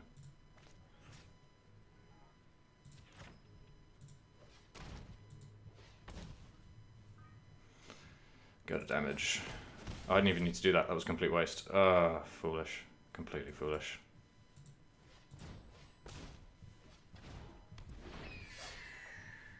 Whoopsie. Opponent was soaking up damage. Probably should have played farm. And then Traveler's Amulet. Oh well. Haven of Enduring Hope. That's a good card. Opponent gains 3 life. Makes my race plan look pretty weak. Decline to block.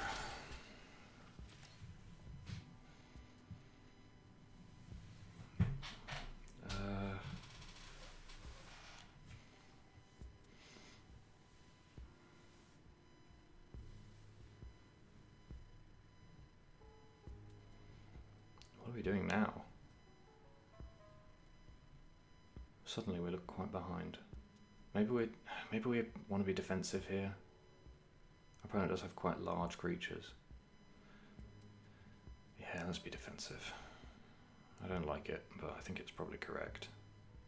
So now we're going to play Kenra Eternal with our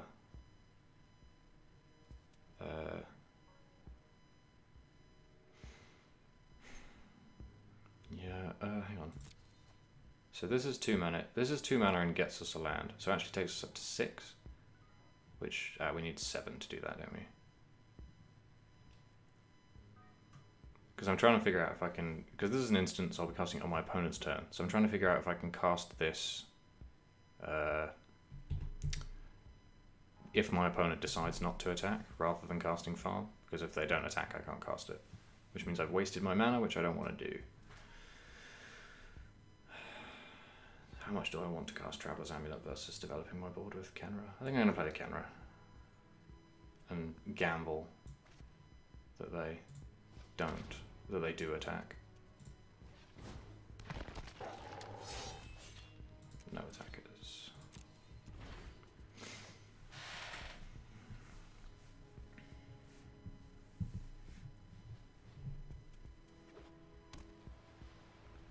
Okay, I think actually my gambit with the supernatural stamina might cause me to lose because my opponent is only going to discard 1 card because they're basically out of cards now. Like, they don't really care about my cards now. I don't really care about their cards because they don't have many. Anyway. We're not going to lose yet. We might, but not necessarily. We do have cards over our opponent and we do have creatures in play, which are good to have. I like them. I'm sad they killed my tar crop. It makes trading a lot easier. Oh no, they killed my Zombo. No. Okay, cool. Well, that makes this easier because it means our farm definitely kill this.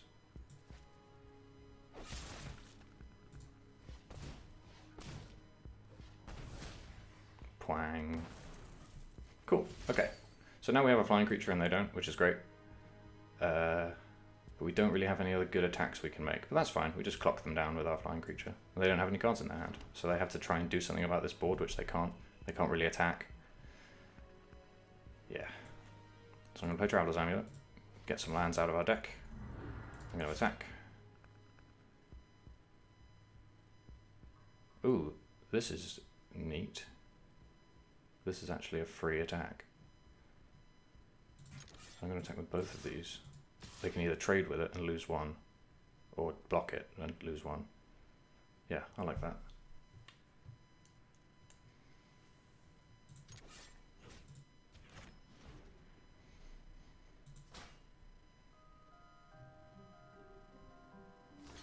Okay, sure.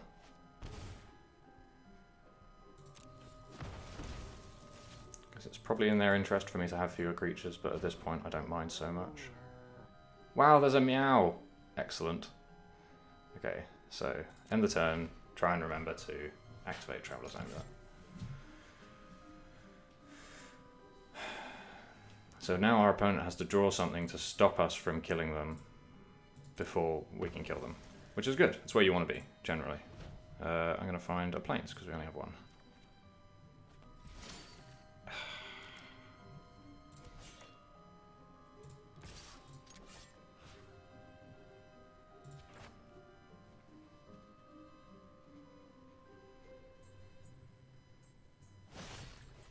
Awesome.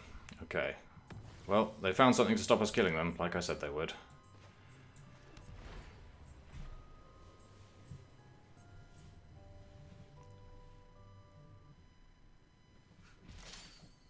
Okay, that's good. We drew a flying creature.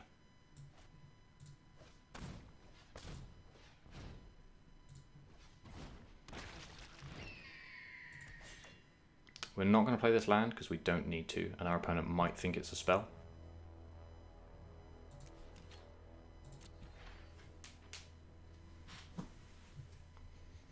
So this is a good position for us to be in. Just present threat, make opponent answer it. If they can't, great. If they do, not so bad. Okay, cool, we drew another creature. So we're going to attack before we do anything else, because you can cast creatures in your second main phase.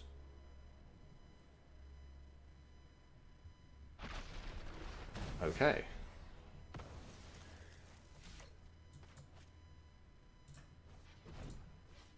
Opponent is pretty capably drawing removal spells for our creatures, which is annoying. But not the end of the world. We have more creatures than our opponent, and we have spells that make our board better for having lots of creatures. So, and our opponent has to draw lands sometime, just like we are. It's annoying that we don't have another 2 toughness creature. Or we could attack.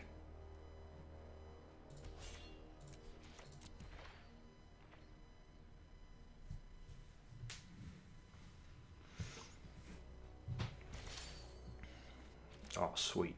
So I'm going to cycle this by paying 1 and a white. Oh, baby! Perfect. Right, I'm actually going to attack here.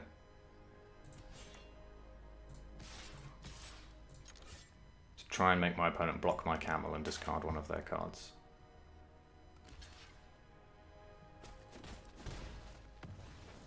It's a land. It's always a land. Yeah. But it means that our Dream Stealer is clearer than usual to draw, which is great. Dream Stealer was an amazing draw, because even if they answer this once, they have to do it again.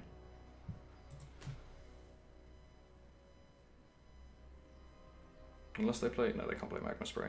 They don't have the lands to play Magma Spray.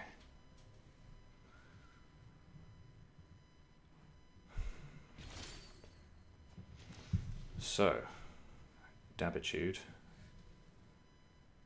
We're going to attack. Oh, and it's going to work. Oh, justice. We've completely won this game.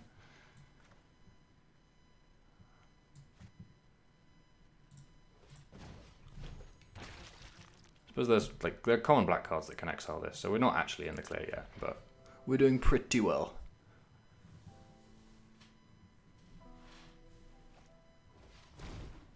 That's a reasonable draw in this position. Now they have 2 creatures and can block ours. But I can eternalize, so...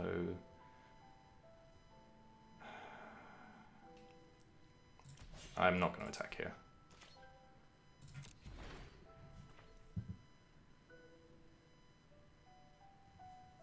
Keeping more than 2 lands in your hand is probably unnecessary. Oh, perfect. Oh, having 2 Tar Crops is so good. Oof.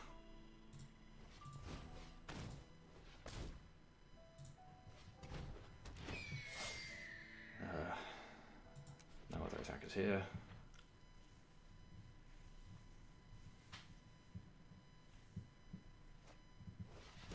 Okay, got another 2/5. What I'd really like here is like a zombie that I can play to make my mummy paramounts bigger. Oh, okay. This is amazing for us, because it means that we get to attack, our opponent gets to block, like we get to attack and make all of our creatures bigger, and our opponent is like, oh no, and then we get to do this, makes our creatures even bigger. So this ends up with 4 toughness. And even if it dies, I get to eternalize it. So I'm just gonna flunge. I'm probably not gonna flunge actually, because they can like... No, they probably won't double block any of my creatures. The thing is that if they... This is the only thing that survives if they block everything, right? Yeah. Yeah, I'm in. Let's attack. So, exert Tarkrop. Attack with both of these. I'm going to attack with this, because I can always eternalize it if it happens to not die. If it happens to die. Yeah. Yeah. And I mean, I could attack with the cat. They'd just, like, eat it, though. And it's not a zombie yet, so it only gets +1/+1. Yeah, let's just attack as normal. Oh, no, wait, it gets +2/+2. And does eat this. Okay. Now I'm back in. Attack with everything. Opponent knows I have something, but they also might not be able to do anything about it.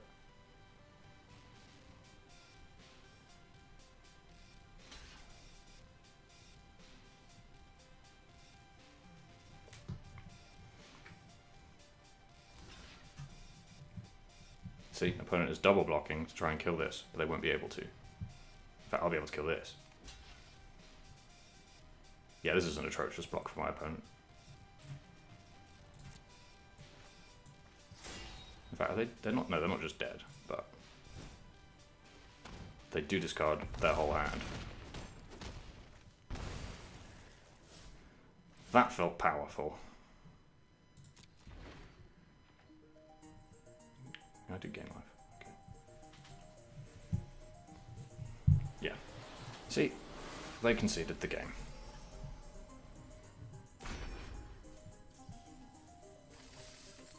More gold for little old me. Right, so that's 3 wins of our 6.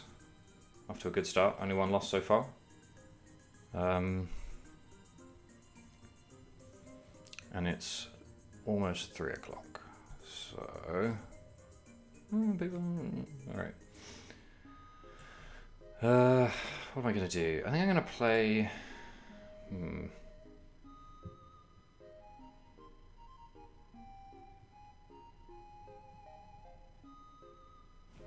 Play a little bit more. I don't know.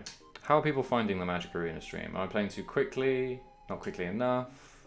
I'm conscientious of the fact that, like, I'm trying to talk about the subtleties of the game while also trying to play well enough to go 6-3 in this draft. So I don't know how watchable that is, but hopefully it's watchable. What say you, the audience? Do I get to... No. Can I save a copy of this deck somewhere? Oh, thanks for the bits, Will. I'm glad you're enjoying it.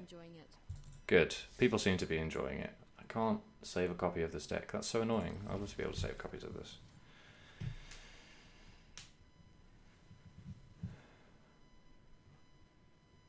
Alright, cool. People seem to be okay with the pace I'm working at, so I will continue working at that pace.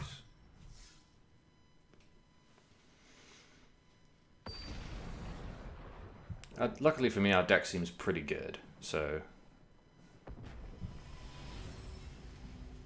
Yeah, like the actual intricacies of what constitutes a good attack and what constitutes a good block is like very complicated. So it makes it makes perfect sense that people aren't immediately getting it, but hopefully it's watchable. I'm going to be greedy and keep this. Oh, we're on the draw. I should probably know whether we're on the draw or not, huh?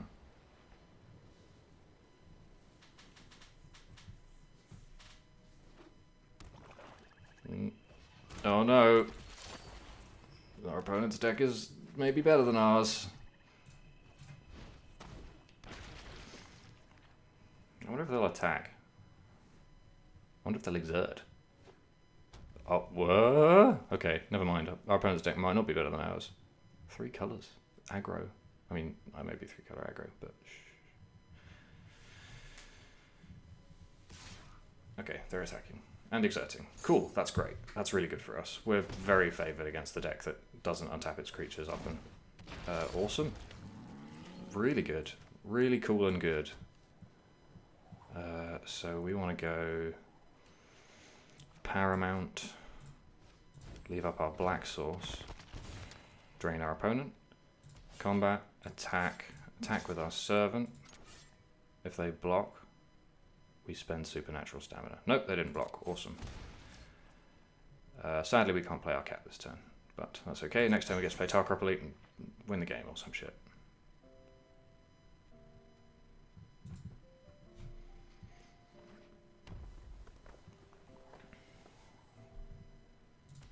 they attack for 3. Or, yeah, they attack for 3. Okay. We don't block. We're not interested in blocking. Opponent plays a creature? Steadfast Sentinel. That's a pretty bad creature, so... my turn. We didn't draw a land, which is kind of tedious, but not the worst thing in the world. Do I spend... I can't really develop my board this turn, is the thing.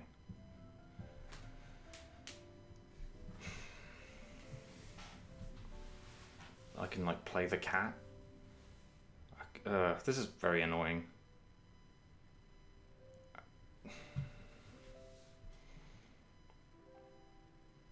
How much is this to eternalize? 6.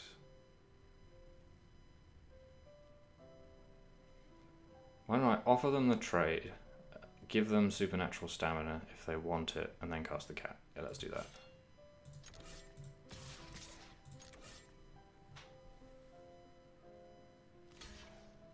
Okay, cool. So we cast this. Our opponent's creature dies. We get ours back.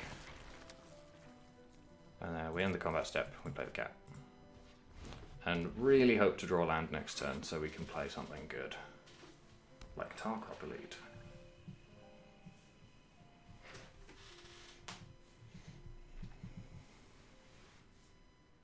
It's one of the more suspect things that we've done so far. Okay.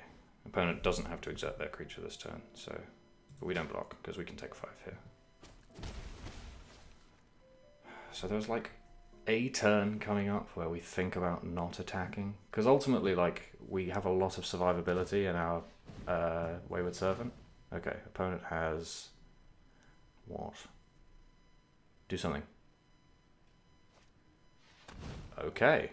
Opponent is restocking. That's pretty good for them. But they lose life, and we're trying to race them. Not drawing the land again is very annoying. So they take... They take 10 this turn, huh? If they don't have a spell. What spells can they have? They could have, like, impeccable timing.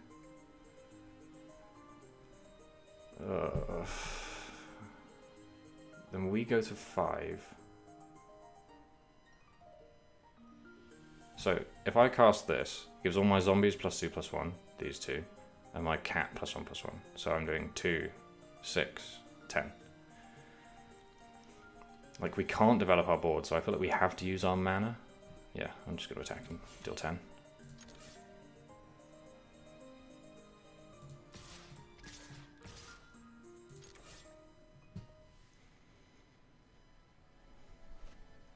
Okay, opponent is passing, which means we get to nuke them. Well, cast this spell that does a lot of damage to them. So now they're at 3. We only need to cast 3 more zombies to just win the game. And we gain some life there, which is probably going to turn out to be relevant. They get to eternalize there. They get to make this into a 4/4 now, which is quite big. But I fancy our chances. Especially if the thing that we play that drains them is also flying. We do need to draw land though. If we don't draw land, we're in real rough shape. But if we do draw land, we're in really good shape. Because then we get to attack with a Cursed Horde in play and, I don't know, probably win the game. Okay, that was a weird choice. Maybe not the weirdest choice, actually. They want to stop us from attacking. Yeah, that's a good point, actually. If they attack this turn, they die. Okay, cool. They sacrifice their creature. Cool, we drew the land.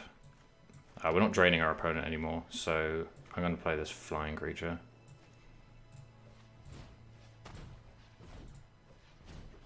So they have to deal with this or they lose. Not going to attack here. I'm good to hang back. Was that right to play over Tarkrop Elite? We'll find out, I guess.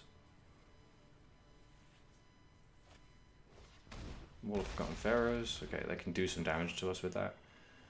Okay, so they have to have a spell that beats my flyer or they die. Okay, they died. Cool. We got there.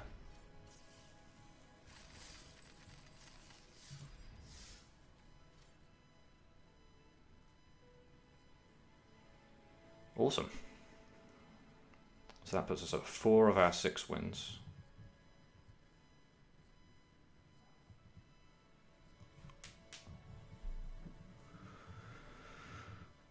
I think maybe I'll play a couple more. If I win the next one, I'll play the 6th for the 6th win. Unfortunately, if we don't get to the 6th win today, I'm not going to be able to continue this on another stream because this draft league times out on maybe if it's like midday Monday or something. I don't know, but it will not be taking up the green chill zone slot. That will be getting over it again. Getting over it a second time with Bennett Foddy. All right. We got 2s, we got colours, we got 3s, we got Dream Stealer. It's a keep. Opponent did concede the game, yes.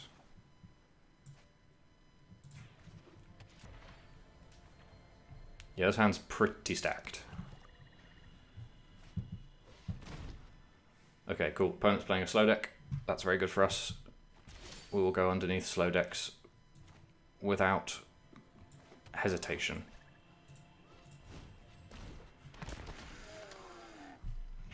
Okay, so we've got a desert, so our camel makes our opponent discard a card, so they don't want to block it. They do if they have a 3-power creature though. Does it make it indestructible? No, I think I just play Dream Stealer here because they really want to block that if they can, and then we get to do really silly things with Prepare and Destined. Yeah, ugh. Dream Stealer, it's good. Yes.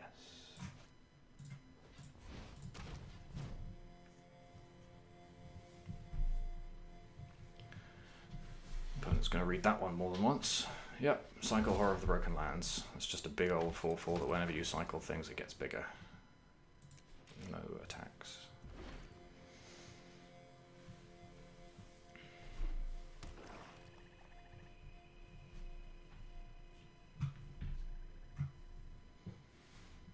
Opponent is upset about this. I would be.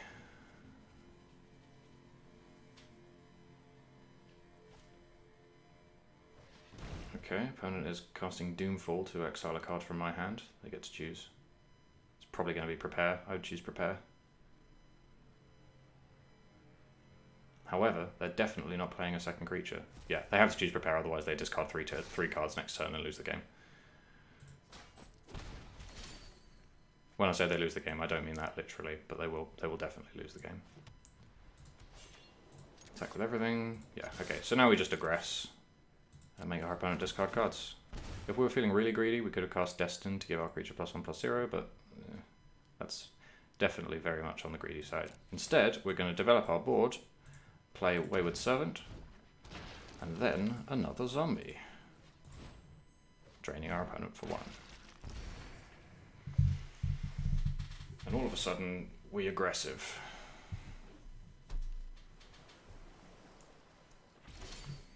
Oh, and we drew a forest. Oh, it's good for us. Right, so I am going to play this forest, and then I'm going to probably just...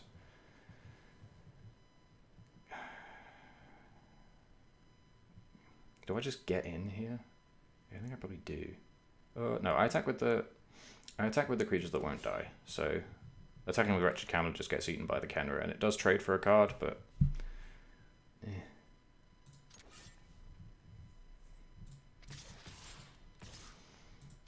if our opponent tries to do any funny stuff, this thing can make its power or toughness bigger when our opponent casts a spell, which is what Prowess does. If they try and do anything funny with that, we can just cast Destined, and we'll be fine. And then we'll have lead for next turn. But we're going to go to the damage step if our opponent does.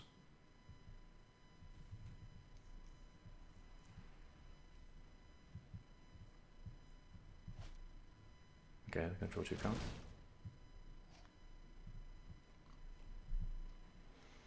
How much do we actually care about this creature? Enough to spend Destined on it? Or do we spend Destined on this and make our opponent discard 2 cards? No, they're about to go to 4 cards. Yeah, maybe this wasn't the best attack in the world. I think we save our creature to keep our board developed. Yeah, I mean, this is still a card on its other face, so yeah.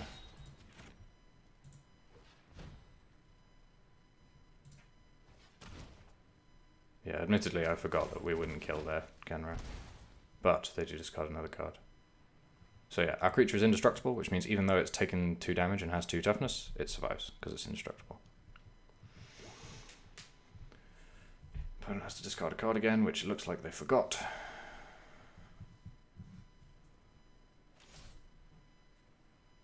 That's a pretty bad card. And we still get to play our creature. Yeah, we use our mana pretty efficiently that turn. I'm in.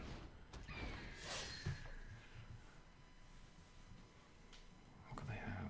They have like Bontu's Last Reckoning. Ooh, that's exciting, but ultimately not great.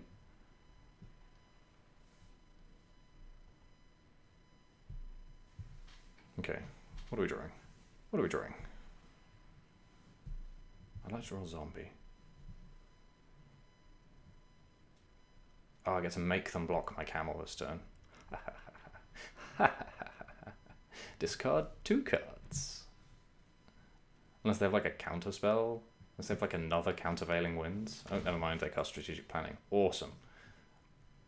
So they don't have their prowess trigger available in their turn. Can we kill them? No, if they get to block freely, we don't get to kill them. However, we do get to attack for a bunch of damage, and I'm going to cast this. So what this does is all creatures that can block the target creature do. Both of these creatures can block my camel, so I'm going to make them block my camel.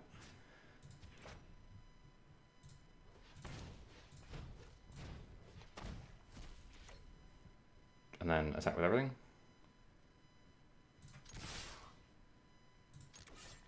So they both have to block my camel. I'm going to untap this. So they both have to block my camel. I get to kill their Bloodwater entity because it doesn't have prowess. And then they get to discard a card. And then another card. Yeah, they're getting completely bodied. Holy wow. You have to. You have to block.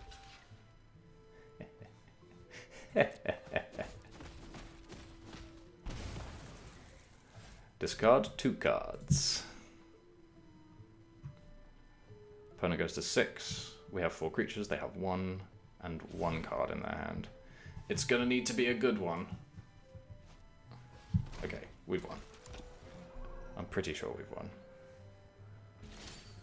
Because we attack here. They make some weak blocks. We cast a Ketra's Name. Either they discard... Yeah, they've just lost. They've just lost. I'm pretty sure... Unless... yeah. They need to block... Yeah, they can't win this turn. Cool. Can they... They can take 5 if they let Dreamstealer hit them, but they lose all their creatures. Like, they're dead.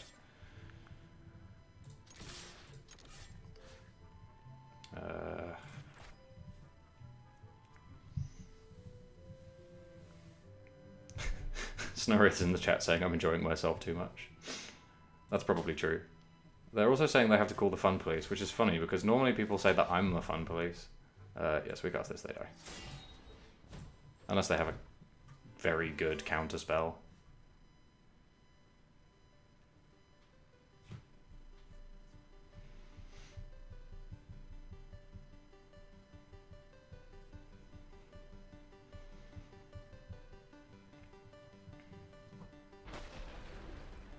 Sure.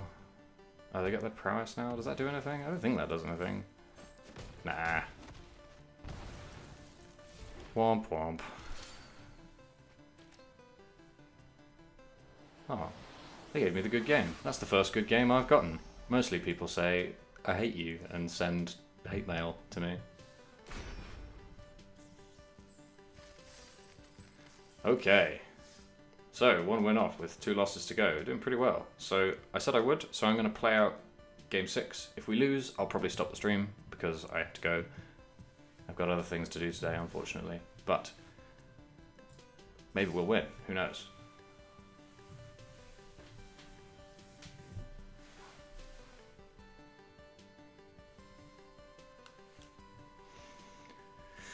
Because getting the 6 wins means that we get our entry fee back, which means we get to draft again, which I will be doing next weekend. Because these drafts are only on the weekend, they don't really fit into my stream schedule very well, so I'm going to draft again next weekend. It will be the new expansion, Dominaria. Why am I still rank 1? I swear I just ranked up.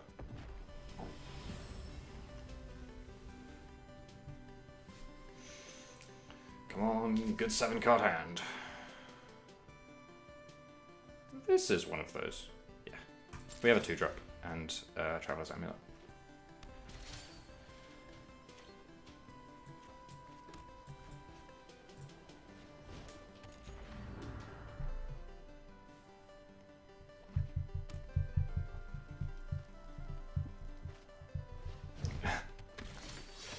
I see you're a Ketra's Avenger.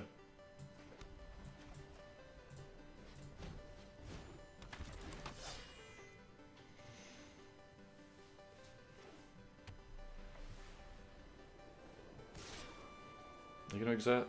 I feel like I would exert.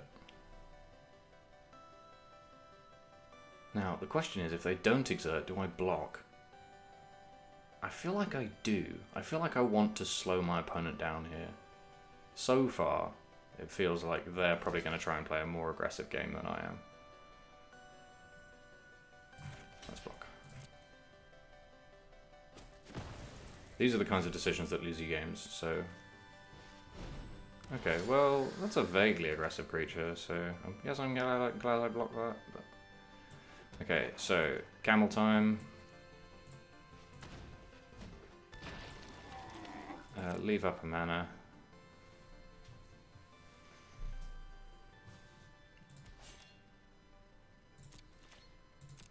End step, activate Traveler's Amulet. So yeah, this is an activated ability where it says 1 sacrifice Traveler's Amulet, do thing. You can do that anytime you could do an instant, which is pretty much any time in the game.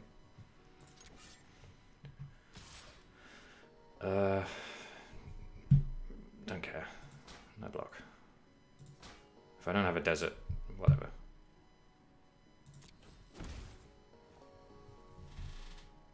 Cool. Opponent didn't do anything else. So do I get my... Do I have any black cards in my deck? Let's find out. No. No. No. No. So I probably get my forest here, actually. Having already got my swamp.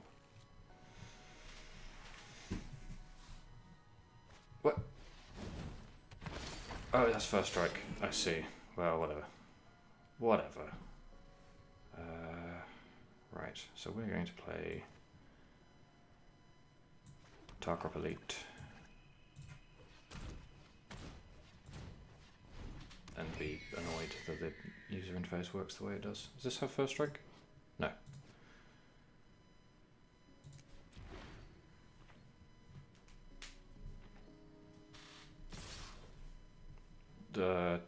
No blockers. Opponent's deck is aggressive. I'm not doing a very good job of slowing them down at the moment. Well, that was a reasonable draw. We get to cast a lot of spells this turn if we play our cards right. Right, so I'm definitely playing this creature. Now, the question becomes... Do I think I maybe wait for my opponent to attack, play this, and try and trade up my creatures? Yeah, I don't hate that plan. Oh wait, no, I can't trade up any of my creatures. It would just be wrathing. A conundrum. A conundrum indeed. Well, I think I need to kill some of my opponent's creatures, otherwise I'm just going to lose. Like, my opponent's attacking for 8 next turn. I do need to start blocking at some point, right? It's whether they can rebuild better afterwards or I can. And at the moment, it looks like they might be able to. So yeah, it doesn't give plus toughness is the problem.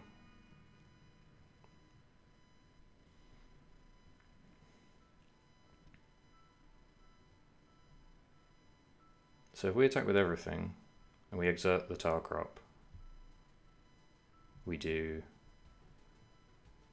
Oh, that's... Oh no, we can't attack with this yet. So that's not 6, and then 7, 8, 9. It's not very many. No, I think I'm going to, instead of that, I'm going to go to my attack step, not attack, and pass the turn, and then use prepare defensively. Yes. Yeah.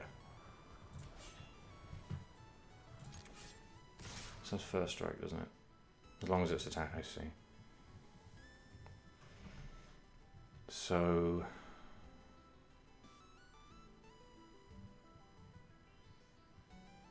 I'm going to go to my blocker step. Ugh, I hate these.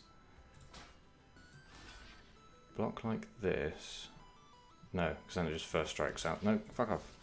Block like...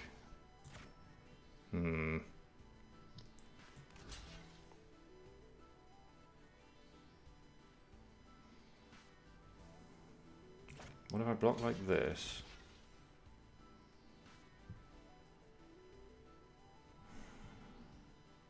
Yeah.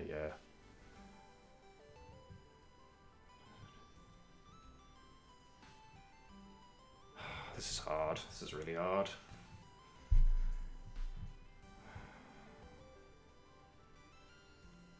I could just try and Wrath my opponent. I'd keep a Kenra, wouldn't I? No, in fact, if I'm going to do that, I want to do it like this, don't I? Like this, and like this. And then cast the spell.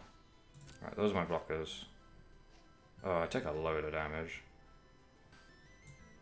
Yeah, resolve. And then I go to damage after I cast this. What? Excuse me? I ran out of time. Oh, no. Oh, are you serious?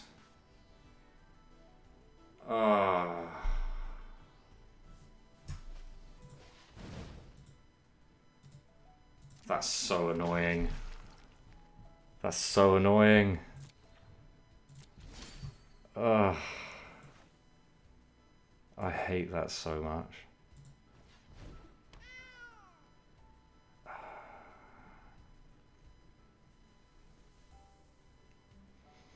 Oh, I could have attacked with my Tarkrop. If I was going to do that. Well, I've definitely lost the game now.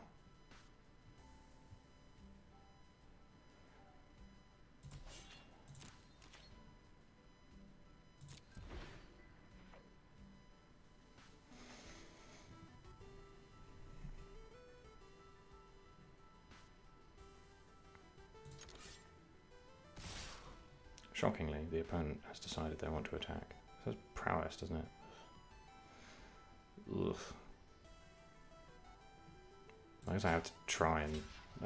I can get this back if I trade with one of these. Yeah, let's give that a go. Do I just die?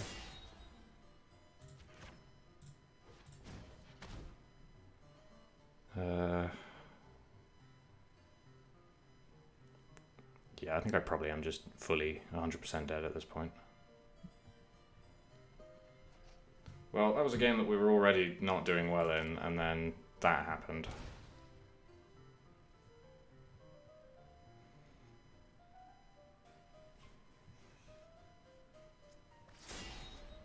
Ugh. You give that creature first strike. I'm going to concede, because I'm dead. Oh, that was very bad.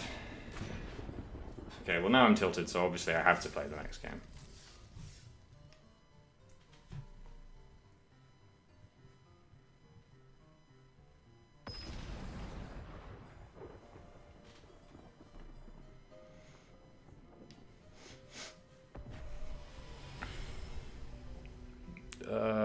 This is a mulligan. Oh no. I'm going to keep it. Mulligan the bottom that. This is how you lose draft leagues.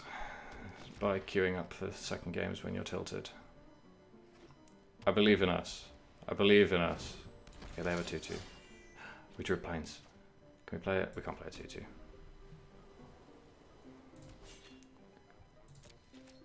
Will is in the chat asking why all the other players are this horny lad. The reason for that is that, well, the beta just doesn't let you choose your avatar. Every player sees themselves as Jawara, and every player sees their enemy as Bells and Locke. So that's why that is.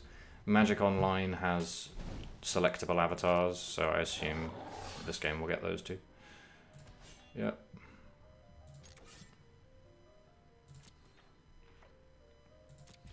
They didn't attack for some reason, so we're still probably dead. Okay, they're gonna make a creature, sure. That seems wrong. I wouldn't have done that if I was them. But they're still gonna beat me anyway, so maybe you should listen to them and not me. Okay. So, getting one win short of enough is like not the worst thing in the world, because it means like next week when we draft we just have to get one more than enough, which is fine. But I would quite like to get one more than enough this week. Okay, yeah, we've definitely lost. Holy shit, we're so behind. Land. One time? Great. Not exactly the land I was looking for. We do get to cast a spell this turn, which is more than we could say for what we've done so far. So I don't fancy our chances, but our win percentage is climbing. Damn, our deck was really good too. So I'm going to cast this, targeting this, probably.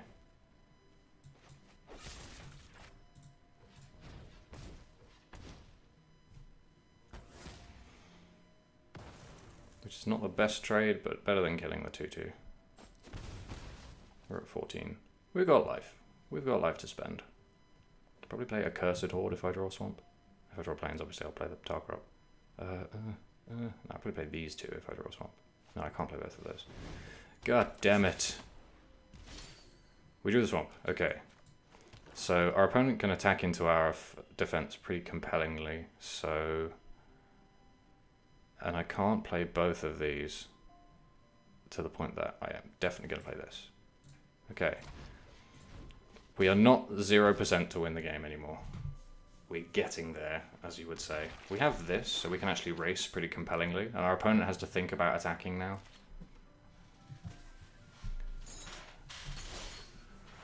And if I get to 6, I can cast Destined to Lead on this, which means that my opponent like loses their important creatures, which is kind of a big deal. Okay, sure, they get to tap my creature this turn. That's annoying. We take like 6, go to 8. If they get to do that again, we're definitely dead. Take 7? Yes, 7. I don't want to play either of those cards. Okay, actually, that's not the worst thing in the world. So now we get to play... I'm going to play Kenra Eternal, because what that means... So we're still not in a position to attack, not even remotely. But what happens is, if our opponent doesn't play a zombie, their attacks aren't actually very good. If they do play a zombie, they tap my big zombie, and I only get to block with a 2/2. But I get to play Prepare, which untaps my creature, lets me ambush their big creature and block when they're not expecting. And it gives us lifelink, so we gain some life in the race.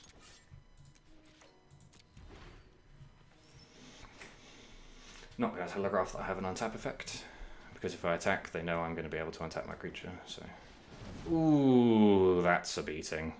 I'm pretty sure we're 100% dead here. I don't foresee any way of us beating that card. So they exile my Accursed Horde.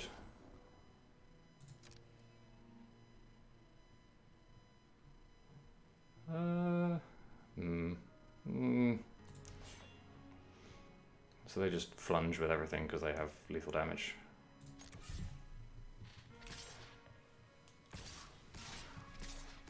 Okay, well, let's say I kill the Paincaster. I gain 4, go to 11, take 1, 2, 3, 4, 5, 6, 7, 8.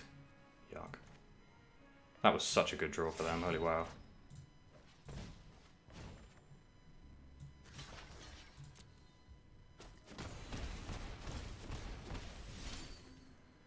Yeah, we're pretty dead. In fact, we're literally dead. We can't fight their creature. Yeah, we died. That's annoying. That's really annoying.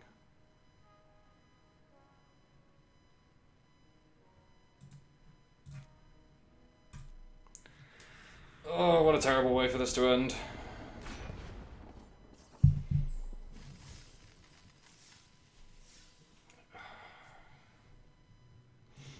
Well, we didn't do too badly. 5 wins, 3 losses, not the worst thing in the world. We also get Arrow of Devastation pack, which I'd like to open. Why is there an animation for me clicking on it? Let me just open it. We get 2 Arrow of Devastation packs. Okay. That card's very good.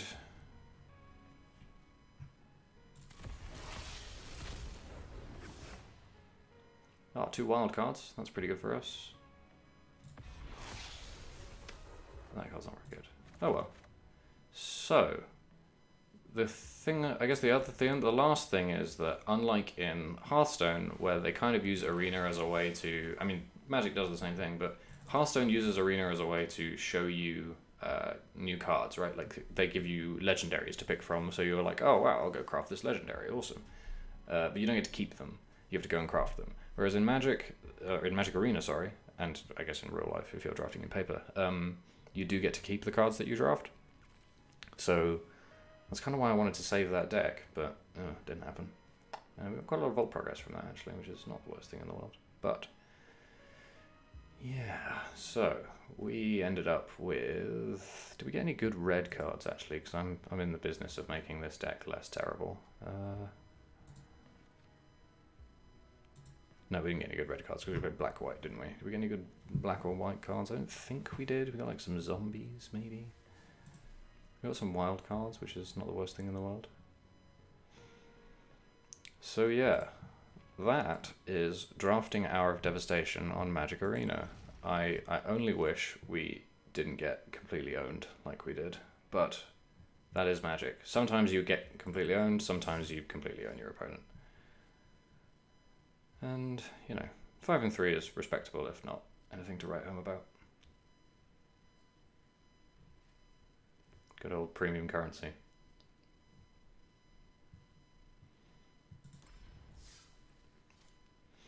So, yeah. That was Magic Arena. Thanks everyone for coming. It's been good to have you. Hopefully it was vaguely watchable. I'll be doing the same thing, probably the same time next week, because I've got the same appointments to keep. So, yeah, that's what I'm likely to do. So, yeah, thanks everyone for coming. Eshalar is in the chat asking if you get given gems even if you buy in with gold. Yes, I was just given gems. I started with no gems, I bought in with gold. Now I have slightly fewer than enough gems. But yeah, thanks everyone for coming. It's been a lot of fun. And I will see you on Monday for another episode of Green Chill Zone with Bennett Foddy. And I will see you on Wednesday for the fucking final season finale. The fucking season final finale of Jane Bloodborne's House of Eyeballs. So, things are heating up in the world. But for now, that is it from me, and that is it from you.